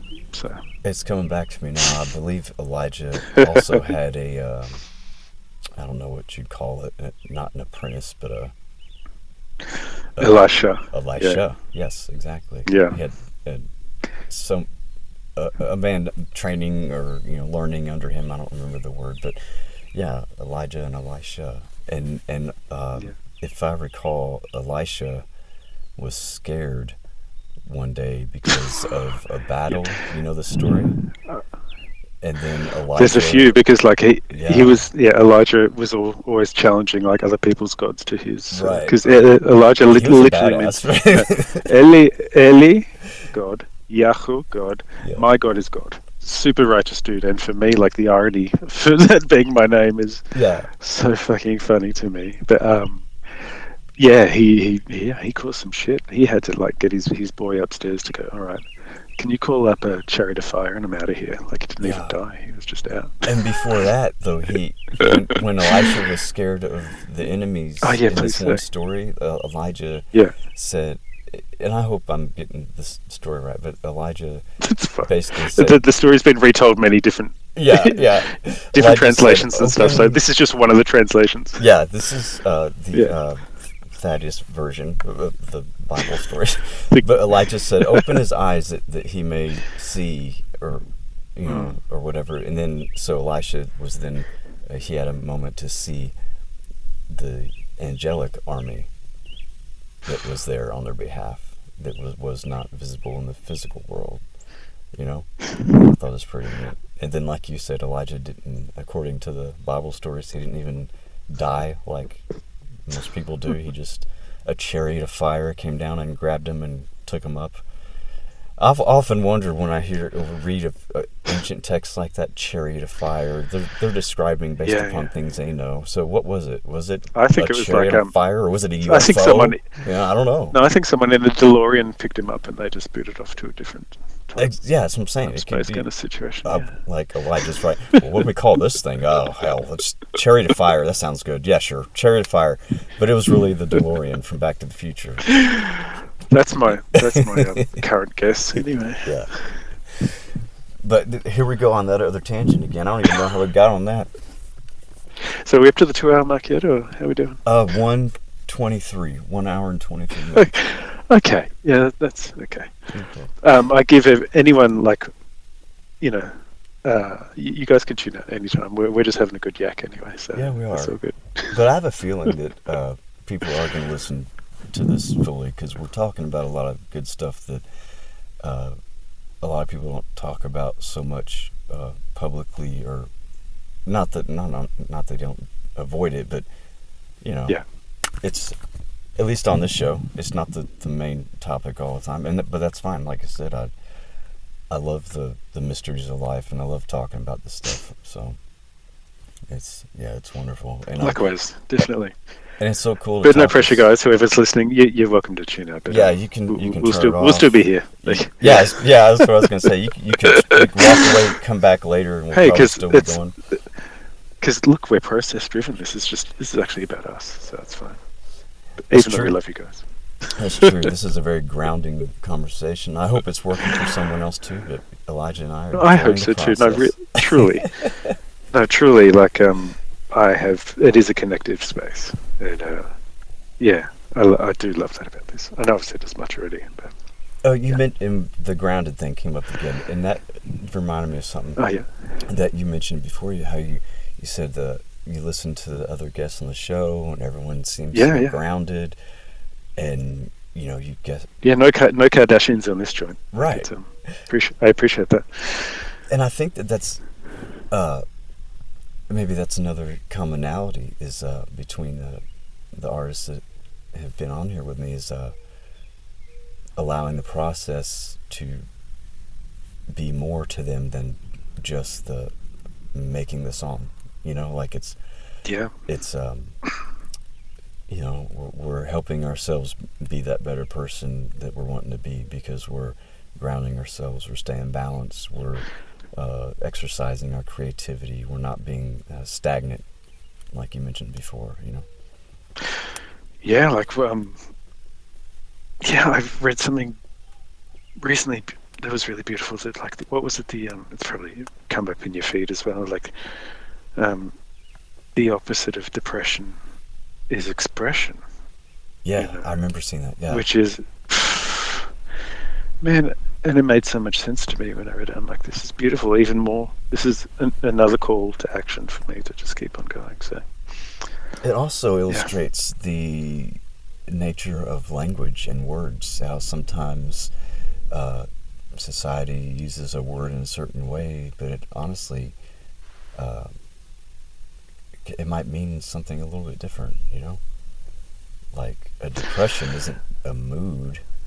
I mean, it has a mood, but depression is holding something down. So what are you holding down? Besides your mood, look past that. You know what I'm saying? Like, what is it you're holding down? What part of life are you holding back? Because that is what is depressed. And I feel like these spaces, like they're not to be avoided. Like even like we're talking about semantics and things like that. Like confrontation is not a dirty word. If you're confrontational, that's different. But if you're confronting, that's something that needs to be changed. Yeah, you need to do that. And it literally just means you're coming up to it and looking at it and dealing with it. It doesn't mean you're starting a war. It's yeah. Just like I heard something. Yeah, and recently, that's just it. I'm sorry about the word coincidence. People, oh, what a coincidence! Like, oh, that just happened. So, like, that's well, actually, you think about the root of coincidence is coincide.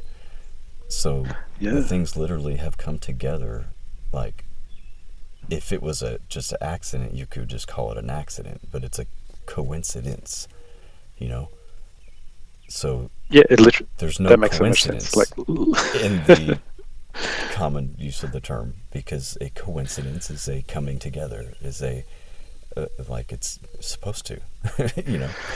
Because it totally it kind of deflates the power of what coincidence actually means, doesn't Exactly. it?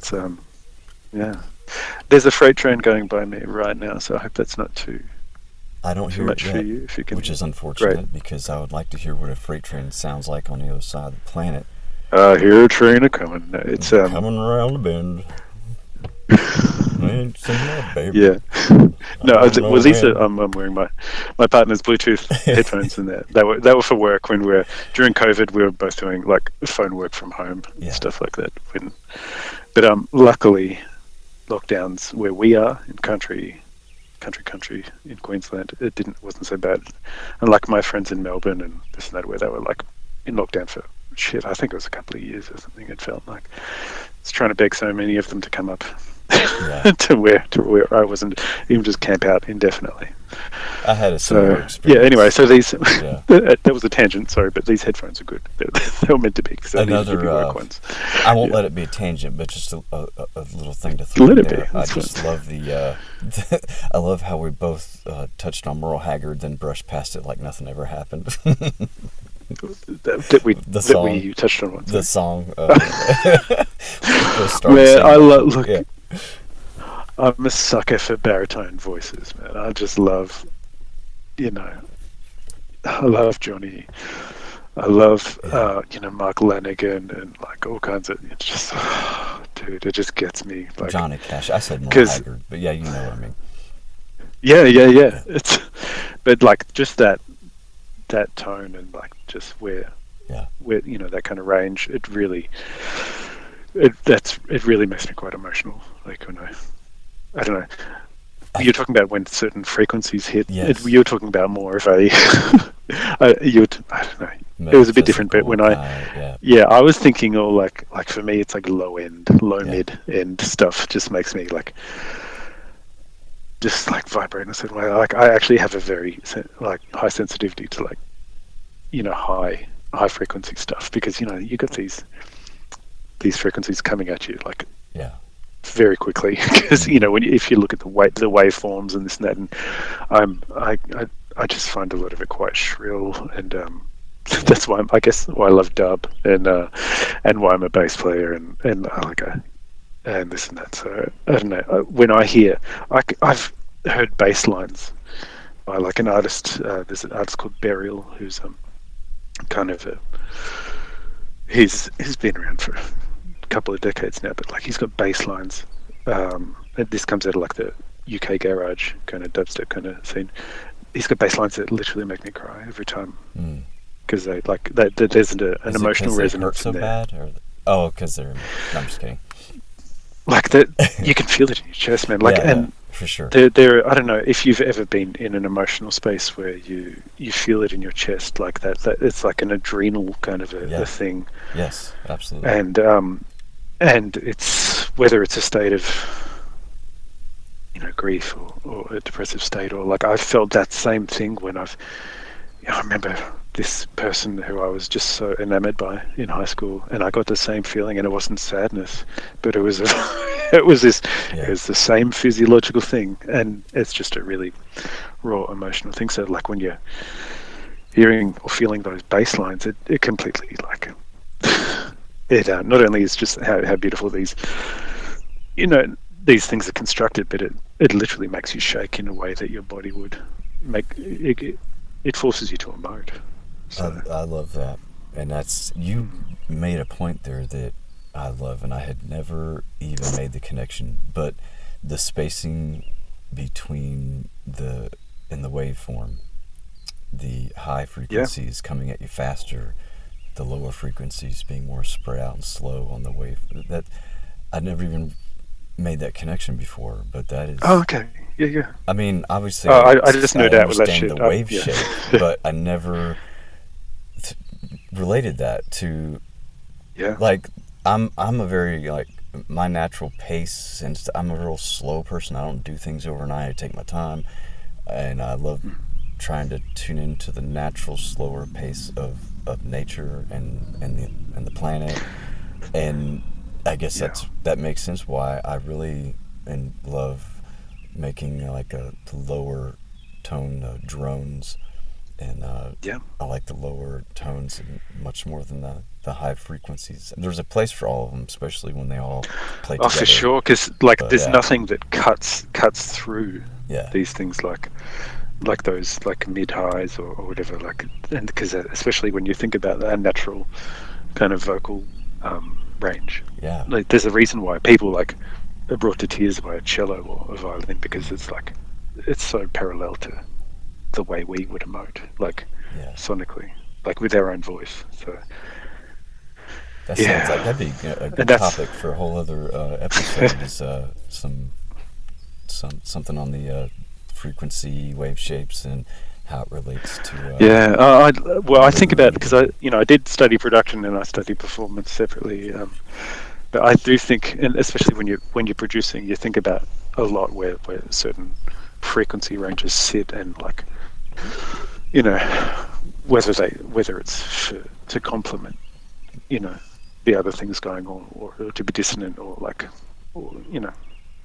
just it's just kind of mixing stuff. Yeah. So, and how the high range could be more percussive or melodic or drone, and the low range is just the same way. Like they could be used in different ways. And it's fascinating. So when you said you studied, so tell us about that, about your experience with.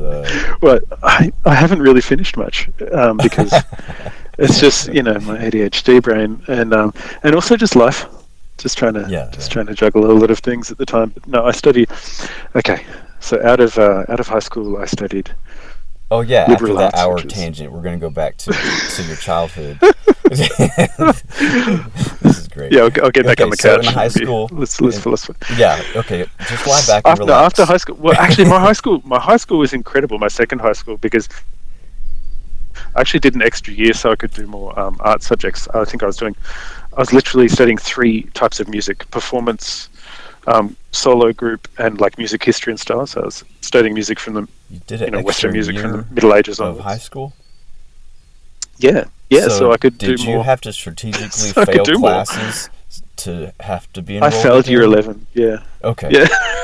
all right. And that's just because I'm like I'll put in the work when I'm there, but like why homework always infuriated me. So Yeah, yeah, yeah. so I just didn't Just let me pass the do it. test for crying out loud, right? Like I don't just I'm not joking. Like year 7, which is a start of high school for us, yeah.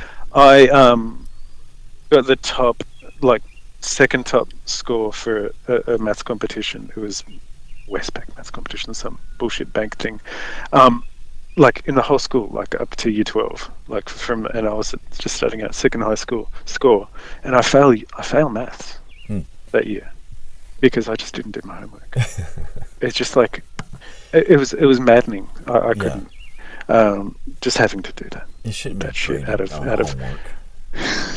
That's just practice. and like making me show my workings. That's like your Can't you just employer look? firing I've you given you for the answer. something you do at home. Yeah, like it's you know.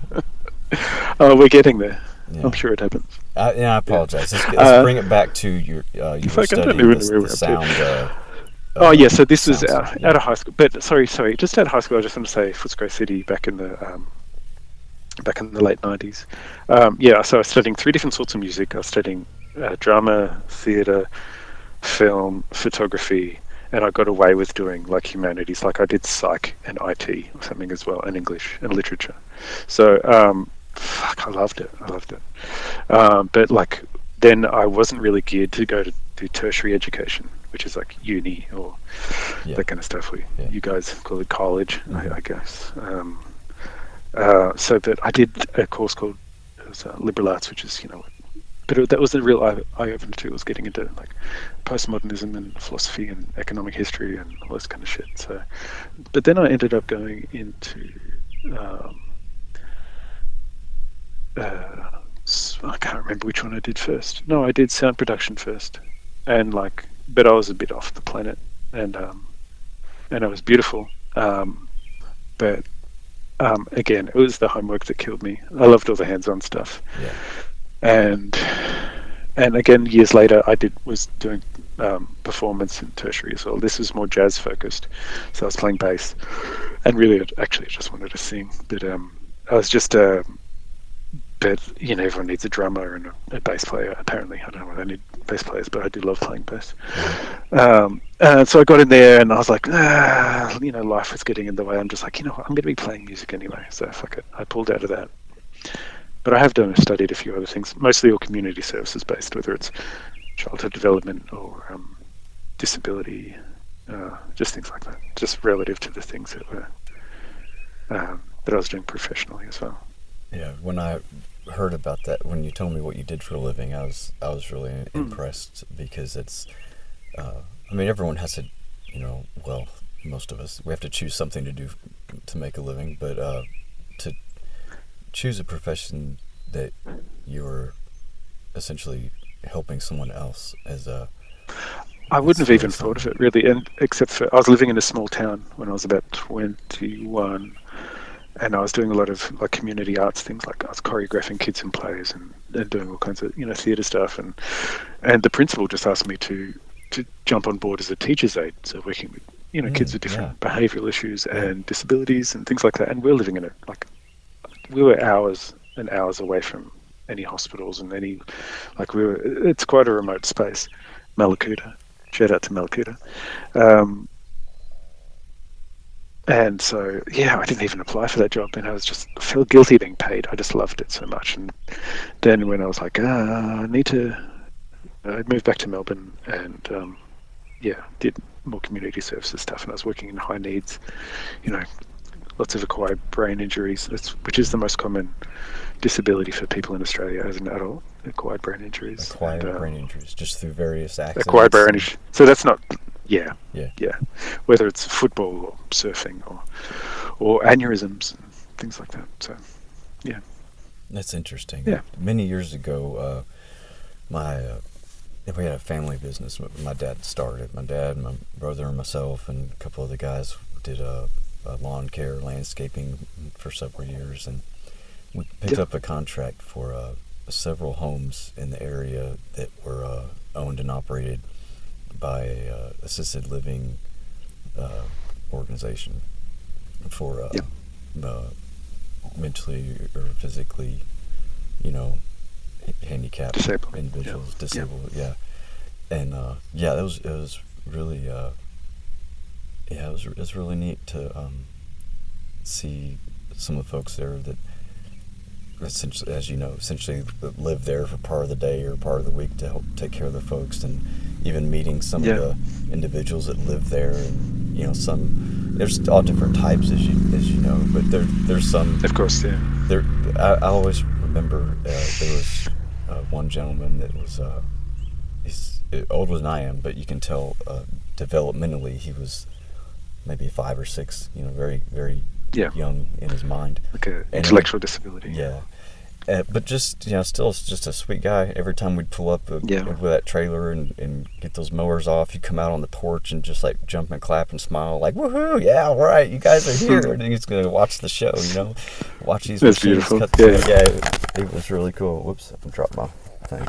But yeah, it was really cool. And interestingly enough, like over the years, there's some of those individuals that lived in those homes that I have seen around town that they have been able to kind of, I don't know the right word, so I'm sorry if I get it wrong, but assimilate into holding a job and getting an apartment. Yeah, just be more independent. Yeah, exactly. Yeah, within themselves. Become more independent. Yeah, it's really cool to see that.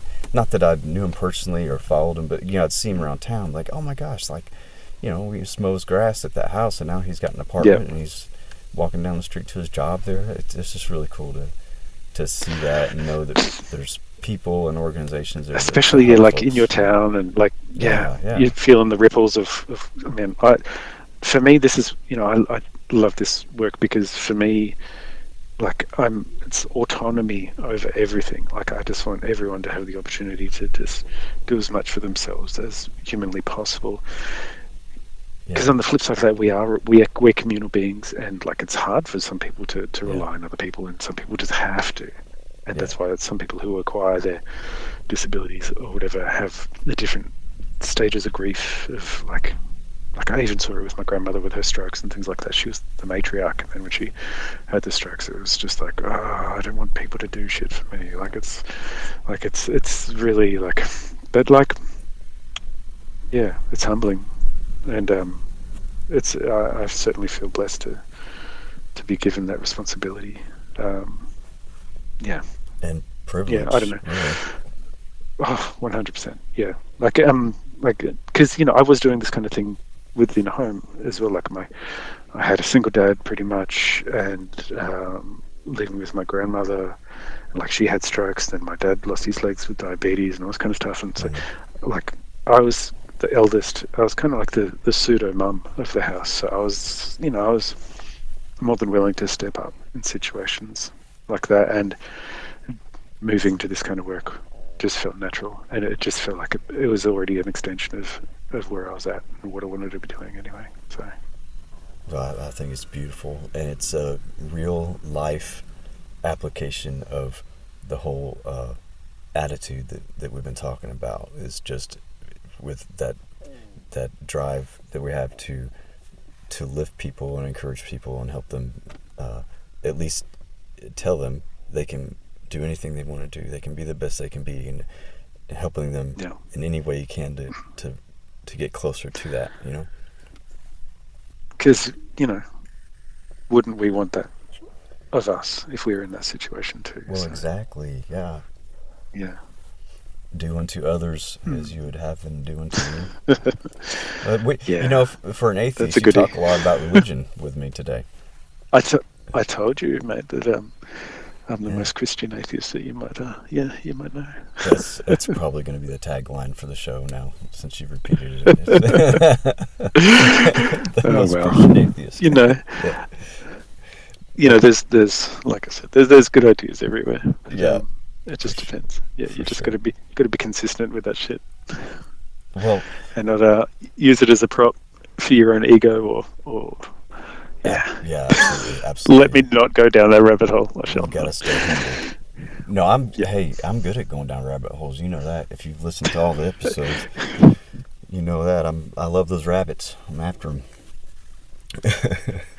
We'll have to pretend we're recording in semi regularly now on, just so we can some Yeah. just waffle onto each other and go off on these tangents. Yeah, absolutely, man. Yeah, we'll have to have you back Cool. on here too. And And we might even talk about music next time. But dude, it's all good.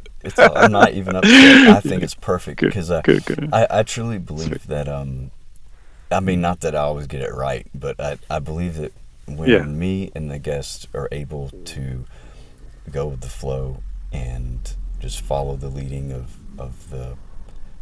whatever is coming up, I just, and I'm not saying it's right or might be wrong, but I like to believe that that's just what's needed. That's what needed to come out. Mm. Either the guest needed to say it, or I needed to hear it, or a listener is going to need to hear it. For some reason, what we talked about was what we needed to talk about. So I'm happy with it. Yeah, and I didn't come in with expectations or anything like that, so it's all good. It's all good to me. I try not to have expectations. That's the first step into getting disappointed. Yeah, that's it. Like I said, I wasn't fatalistic before. Like I don't like people can really lose their shit when they have high expectations in scenarios. So whereas I guess my life has been so chaotic that I had to learn to look. Actually, nothing is within control, but it doesn't mean I can't try and be a positive influence amongst all that as well. So Oh, absolutely. Because that's the thing you can control. What comes out of your mouth and the kind of thoughts you dwell on, that's what you exactly. can control. And that's about all you can control, I think. And Yeah. if you have high intention, then it's mostly going to turn out okay with Um, your actions. So I believe so as well. And that's one reason why I don't go back and just for entertainment, re-listen to the shows and stuff, because I don't want to set myself up to be overly critical. I just accept the process. Everyone can watch me stumble my way into this and learn how to do it and hopefully get good at it.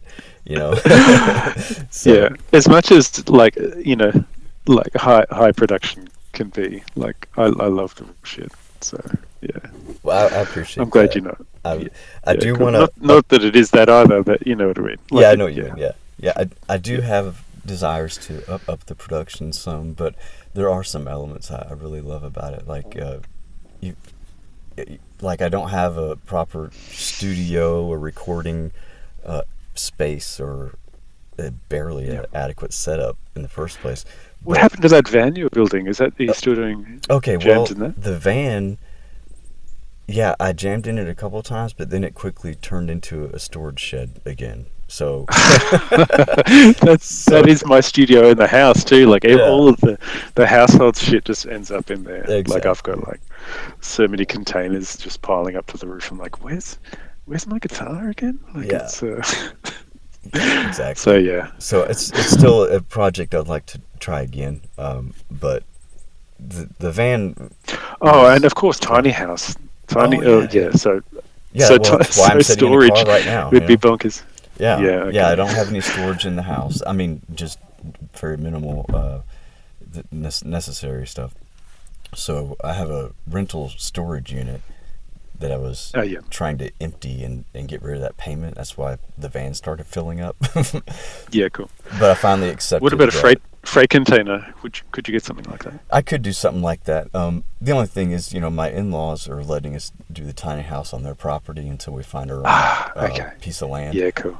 So I'm just trying to be very conscientious of, I can't say that word. I'm trying to be very thoughtful of how how much That word's stuff I appropriate. have No, it's laying all good. around. You know Yeah. what I mean? Conscientious. I get it. Yeah. Yeah, Conscious? just No, you've got because it. Yeah. they're real sweet and it's a great setup and we all get along, but I want to keep it that way. I don't want to just get another shed or get a freight container or whatever Yeah. and keep adding, and then it becomes a thing that we have to talk about. You know what I mean? Yeah, I got So you. I'm grateful for what I have and trying to be very Okay. thoughtful. Well, thanks for clarifying, because it's like, Yeah. you know, that van was coming along.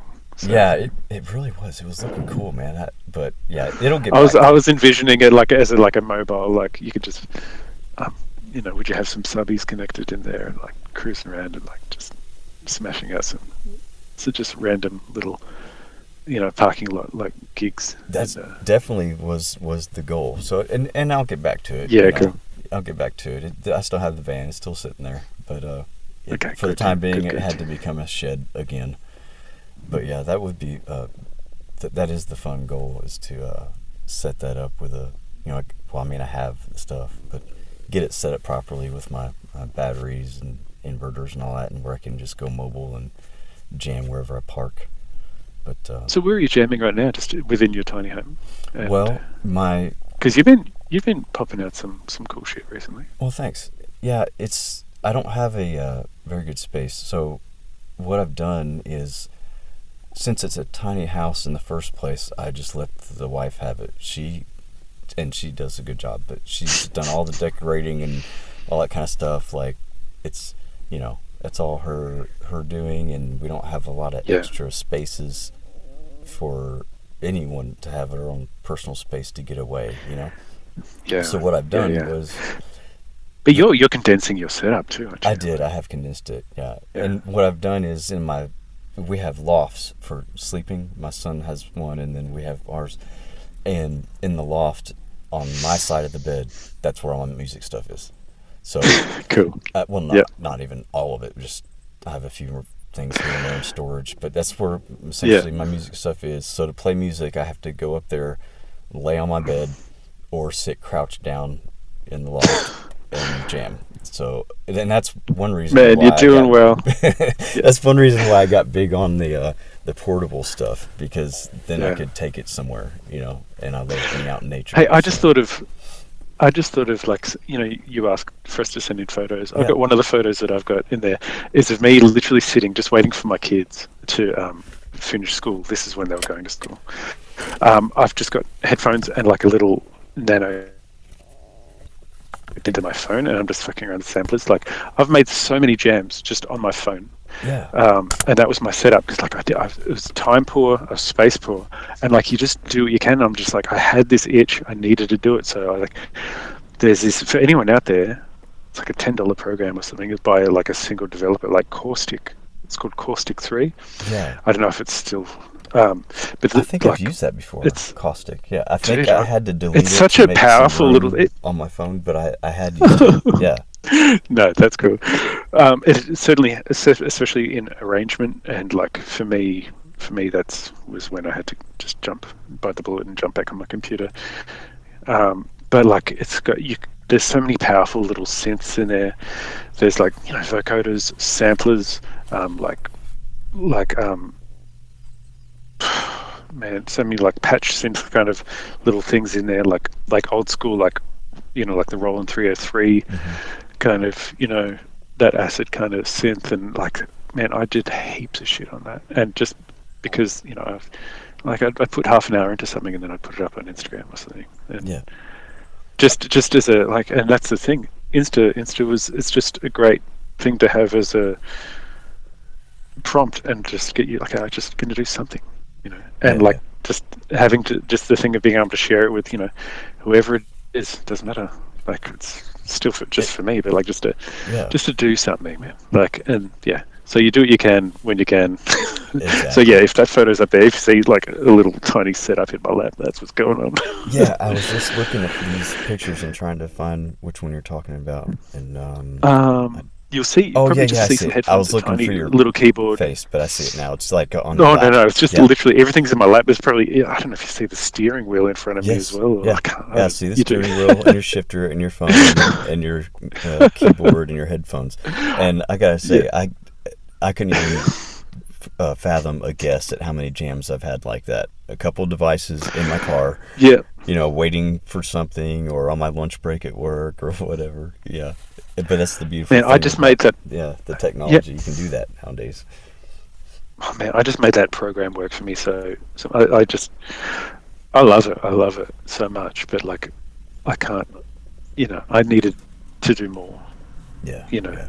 as much as I love the constraint of what it, and some of the shit I made on there was just some of my favorite stuff, especially the more hip hop, like flavored stuff, which is just everything pretty much I do kind of is. Even though I'm doing a lot of arty stuff that's so different, like, and it's more kind of experimental neoclassical kind of stuff, but like my heart is like, all I kind of want to do really is make down tempo, sad, chill stuff, really. Yeah. And I'm working towards doing actually coming up with a band, and I'm just trying to figure out how I incorporate some of my more stuff that I do production wise into a live setting. So that I'm actually in the middle of figuring that out now. So, And that's a fun adventure too, because I know as I jam at home, like I'll get lost in the sounds and just let it, just lost in the process, like you said.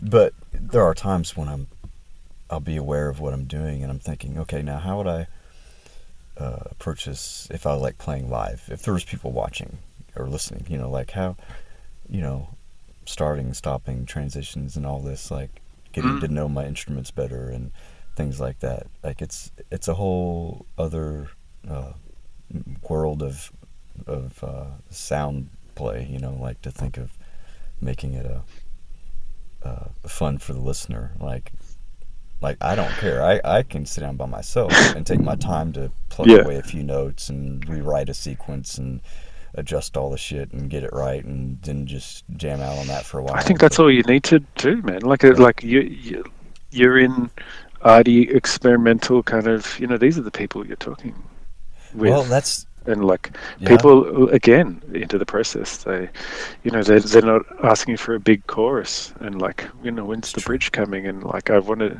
when do I get to dance, and like as much as I love that shit to do like, verse chorus bridge, you remember? But that reminds me. But I mean, if that's not a natural part of like what you want to be doing, don't worry about it. I wouldn't worry about it. Well, you're right. But if that is something you want to work towards, then have a think. Yeah, I wouldn't say I worry or stress over it. It's just something I think of that, because one day I would love to, because when I say one day, I don't mean like I'm not able or trying. I'm just being realistic with life, and you know how it is. You got a family, you work full time, you got other projects. So for me, like, it's not that I'm not doing anything. I'm just doing other things. I'm doing this show right now, but one day I would love to get a little more, I don't know the right word, a little more fluid with my process as far as performing live. But you did remind me of something, though. You said that the people that listen to that kind of music maybe don't really care as much. And that reminded me of the video I made of on my other channel, Anthropolydrone.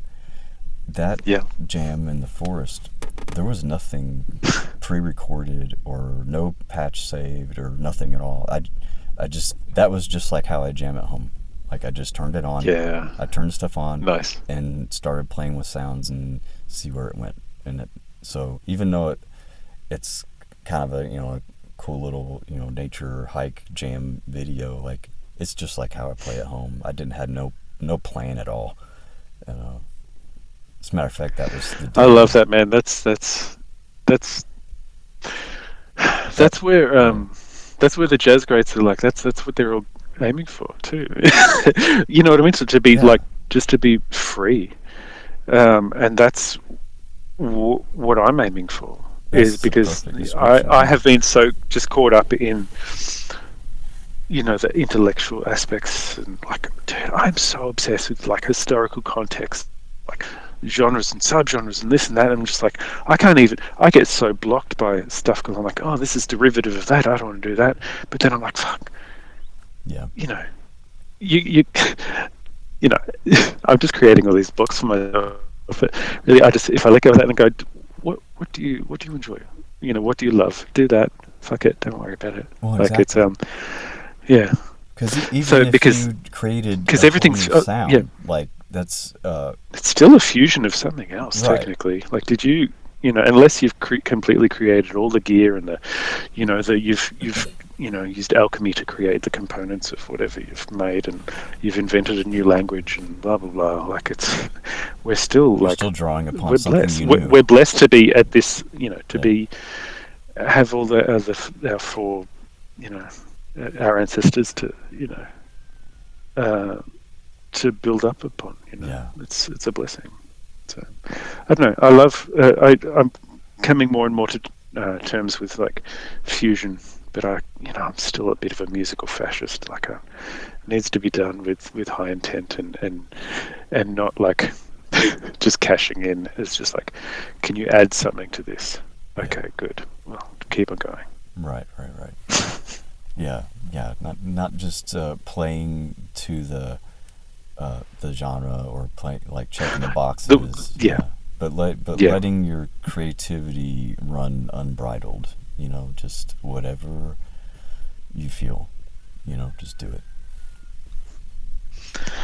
yeah. Because even a lot of the things that I love, like talking about hip hop and things like that, is fuck, I love that with every part of myself. But I'm like, oh, dude, you're too, you don't want to be a siphon of culture. I'm like, but I love this culture, and I would be so, um, I would love to be a part of that. Like, but with respect and with love, and Yeah.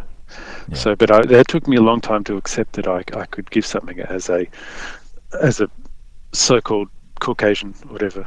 Yeah. Um, Yeah. yeah, Yeah. yeah. I Like think. Yeah. Oh, please go ahead. oh, just when there's big talk about cultural appropriation and stuff, which I think is beyond valid, and it needs to be. You just need to be respectful Yeah. with these things. So, but it's hard. I dropped out of reggae bands and all kinds of stuff because I'm like, oh, this doesn't. I'm not adding anything to this, and it doesn't feel right. And like, Well, I'd like to whatever. add one thing to that, Yeah. because there is obviously a place and it's proper, to respect and acknowledge, appreciate different cultures Mm. and all that. But also, when it comes down to like the personal one-on-one with people, I have Yeah. found that when you really connect genuinely with someone, like they, I've met people like, for instance, maybe some people from Mexico that I would try to talk Spanish and eat their food and do their dance and like just and it's all in fun and they get a kick out of it and like it's like, you know what I mean, Yeah. like it's The a fact that you're making an effort. There you yeah, go. yeah. It's kind of a difference between like the macro scale that you see on the news and the world, but then when you get down to it, like when you Oh, really, if you genuinely are interacting with people, it's kind of a different thing. You know what I mean? for sure. I mean, that's different from profiting off someone else's culture, and Yeah. you Yeah. know, True. it's That is completely different. yeah, Yeah. Different. com- Yeah. yeah. Yeah. I'm not taking it necessarily, just as Exactly. You're trying participating to in it. show love Yeah. and appreciation. That's Yeah, true. and make connections. Yeah. That's true. Like I shared recently, and I messaged you a little more about him, but a friend from a previous job, you know, I've never lived in a big city, but he grew up in a big city, and he's a black guy, and he raps, and we're very different, but we met and got to know Has each he got like a other. punk flavor as well? Is this a guy? I think he's just been. Well, Uh, I only shared one little snippet because he put up a little teaser for his song that's going to drop on July 4th, I believe.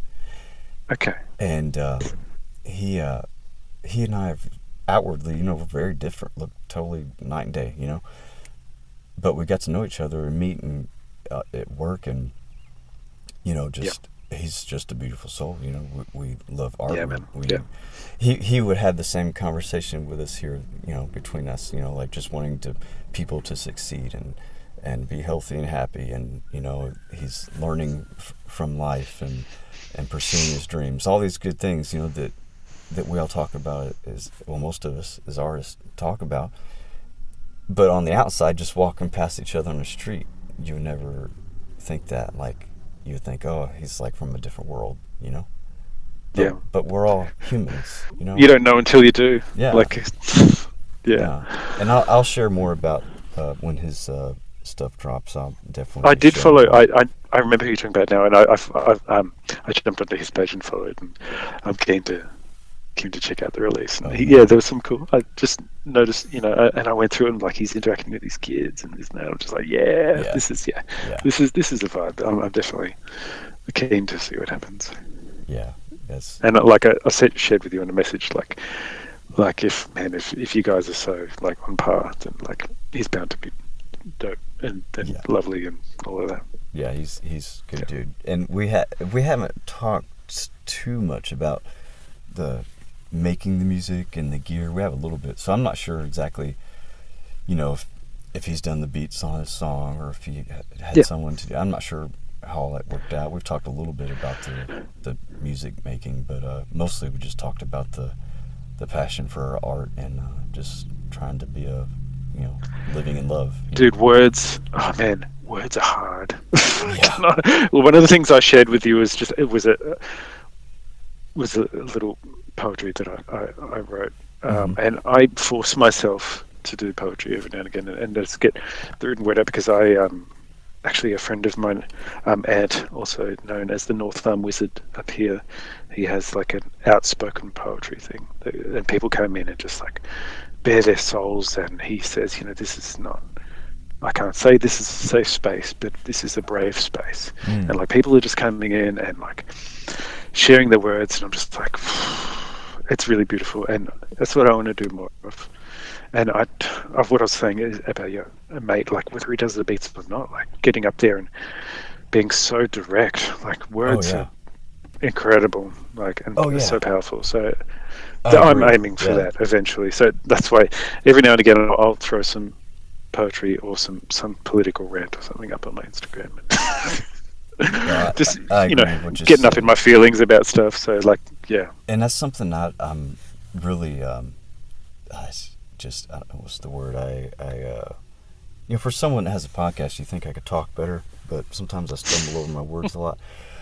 That's something I really respect and admire, is that whether it's poetry or singing, rapping, whatever, whenever you are delivering a message that is really hits home and like is really meaningful, because that's something I've never ventured into, and I just feel like you said, it's a brave space.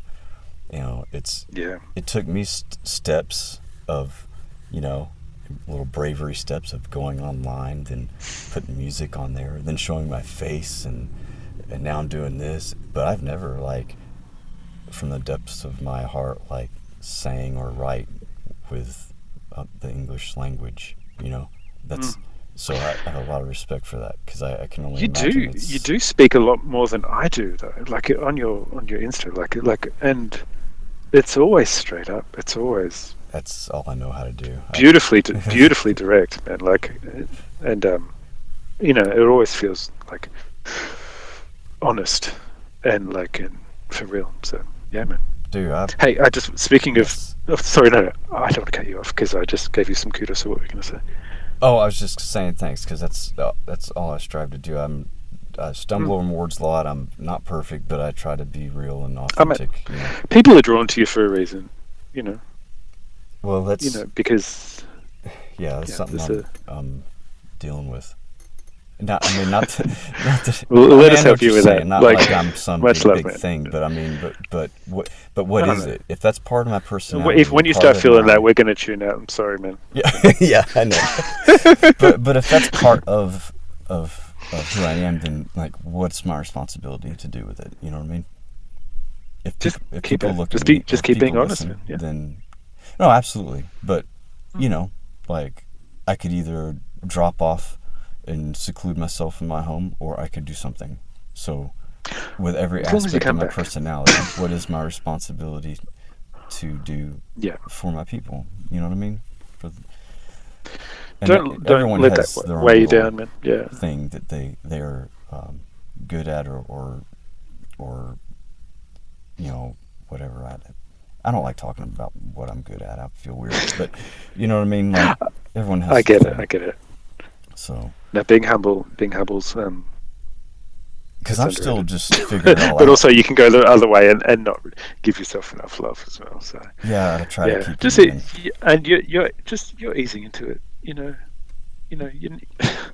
Well, that's true. I don't know. We show you love. You're showing us love. It's all reciprocal. It's all So love. That's what I say pretty and it's often, actually. It's all yeah. love. At least over here on this channel. Yeah, man. When I was 20, I tattooed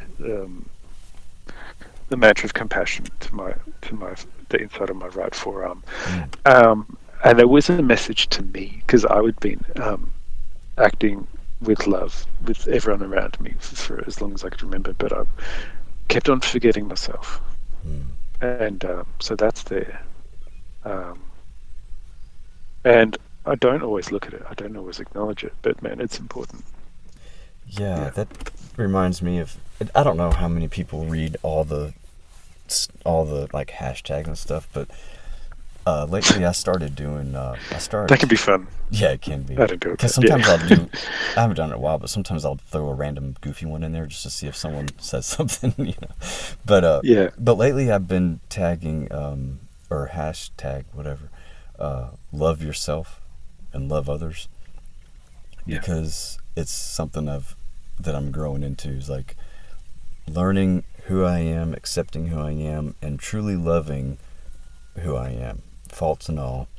Because if you don't love yourself, I'll just speak for me. If I don't love myself fully, I don't think I can grow fully to my full potential.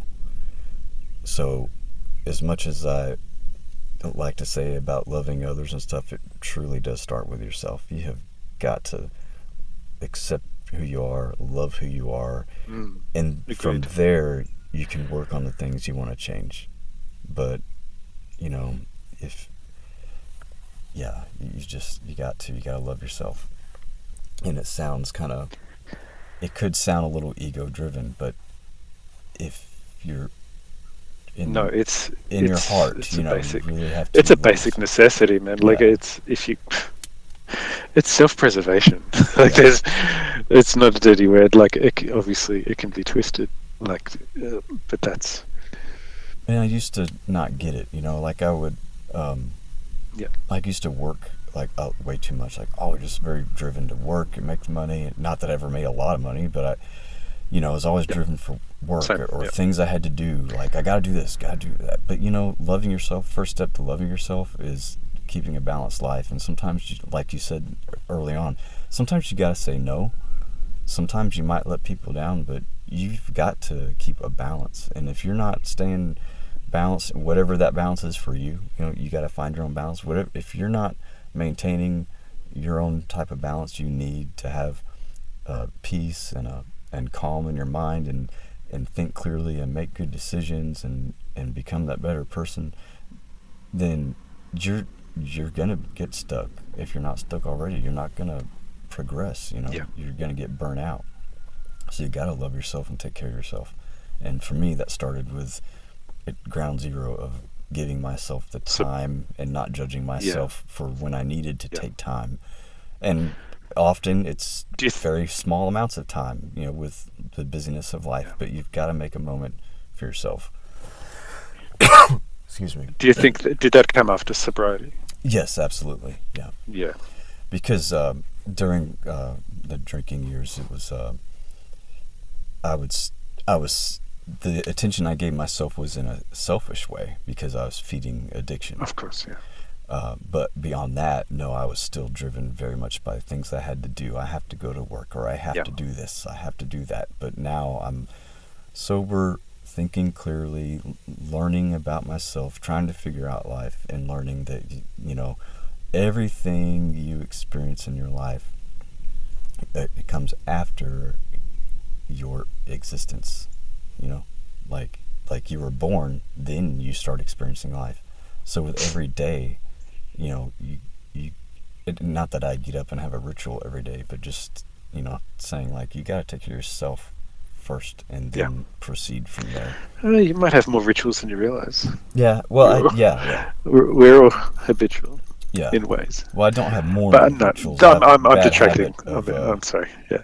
Oh, I'm sorry. No, I just have a bad habit of getting up and with enough time to get ready for work and get there. Not in a rushed, stressful way, but Yeah. But that's because I go in very early. That's part of the reason. But a lot of times, my lunch break, I'll take off, hit the creek, hit some nature. I love how you do that. Like, you just do little videos or... Oh, yeah, you like it? I'm glad you like that. Yeah, dude. I've had a few people... the fact that you can even find those little green spaces and stuff in your breaks. Well, it's another love of mine, being outdoors. And, the town I live in now I know pretty well because I've been here before years ago. But anywhere I go, like, if I'm traveling or when I used to do construction, being out of town on a job, I'd pull up Google Maps and just look for green.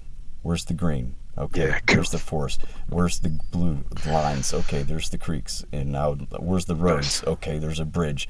Hopefully there's a place to stash the car and then hit the creek and go into the woods. That's how I would operate. Yeah.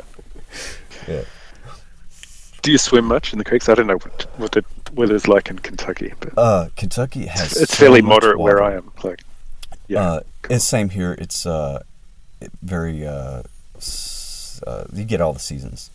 You might get snow or ice in the winter. Summers can get pretty warm. So, yeah, I definitely know a few holes in the certain creeks to go jump into. And I'm the kind of weirdo that'd rather go jump in a creek than in a swimming pool. Freshwater's always because I'm not too far away from the ocean as well. But there's something. But I spent a lot of time in creeks and rivers as a kid. Yeah. And it's there's nothing that kind of beats that iciness to it. Like I love it. I do too. Yeah. Elijah, I'm gonna call you back for a minute, but I am gonna wrap it up here for this recording because we're over 2 hours. So now I gotta decide if I'm just gonna throw it all up or make it part 1, part 2. I'm probably just gonna do it all together. Yeah, screw it. Cool. But yeah, I think it's a pretty hefty dose to digest for a episode, time wise. Yeah, but thanks everyone for whoever is still listening.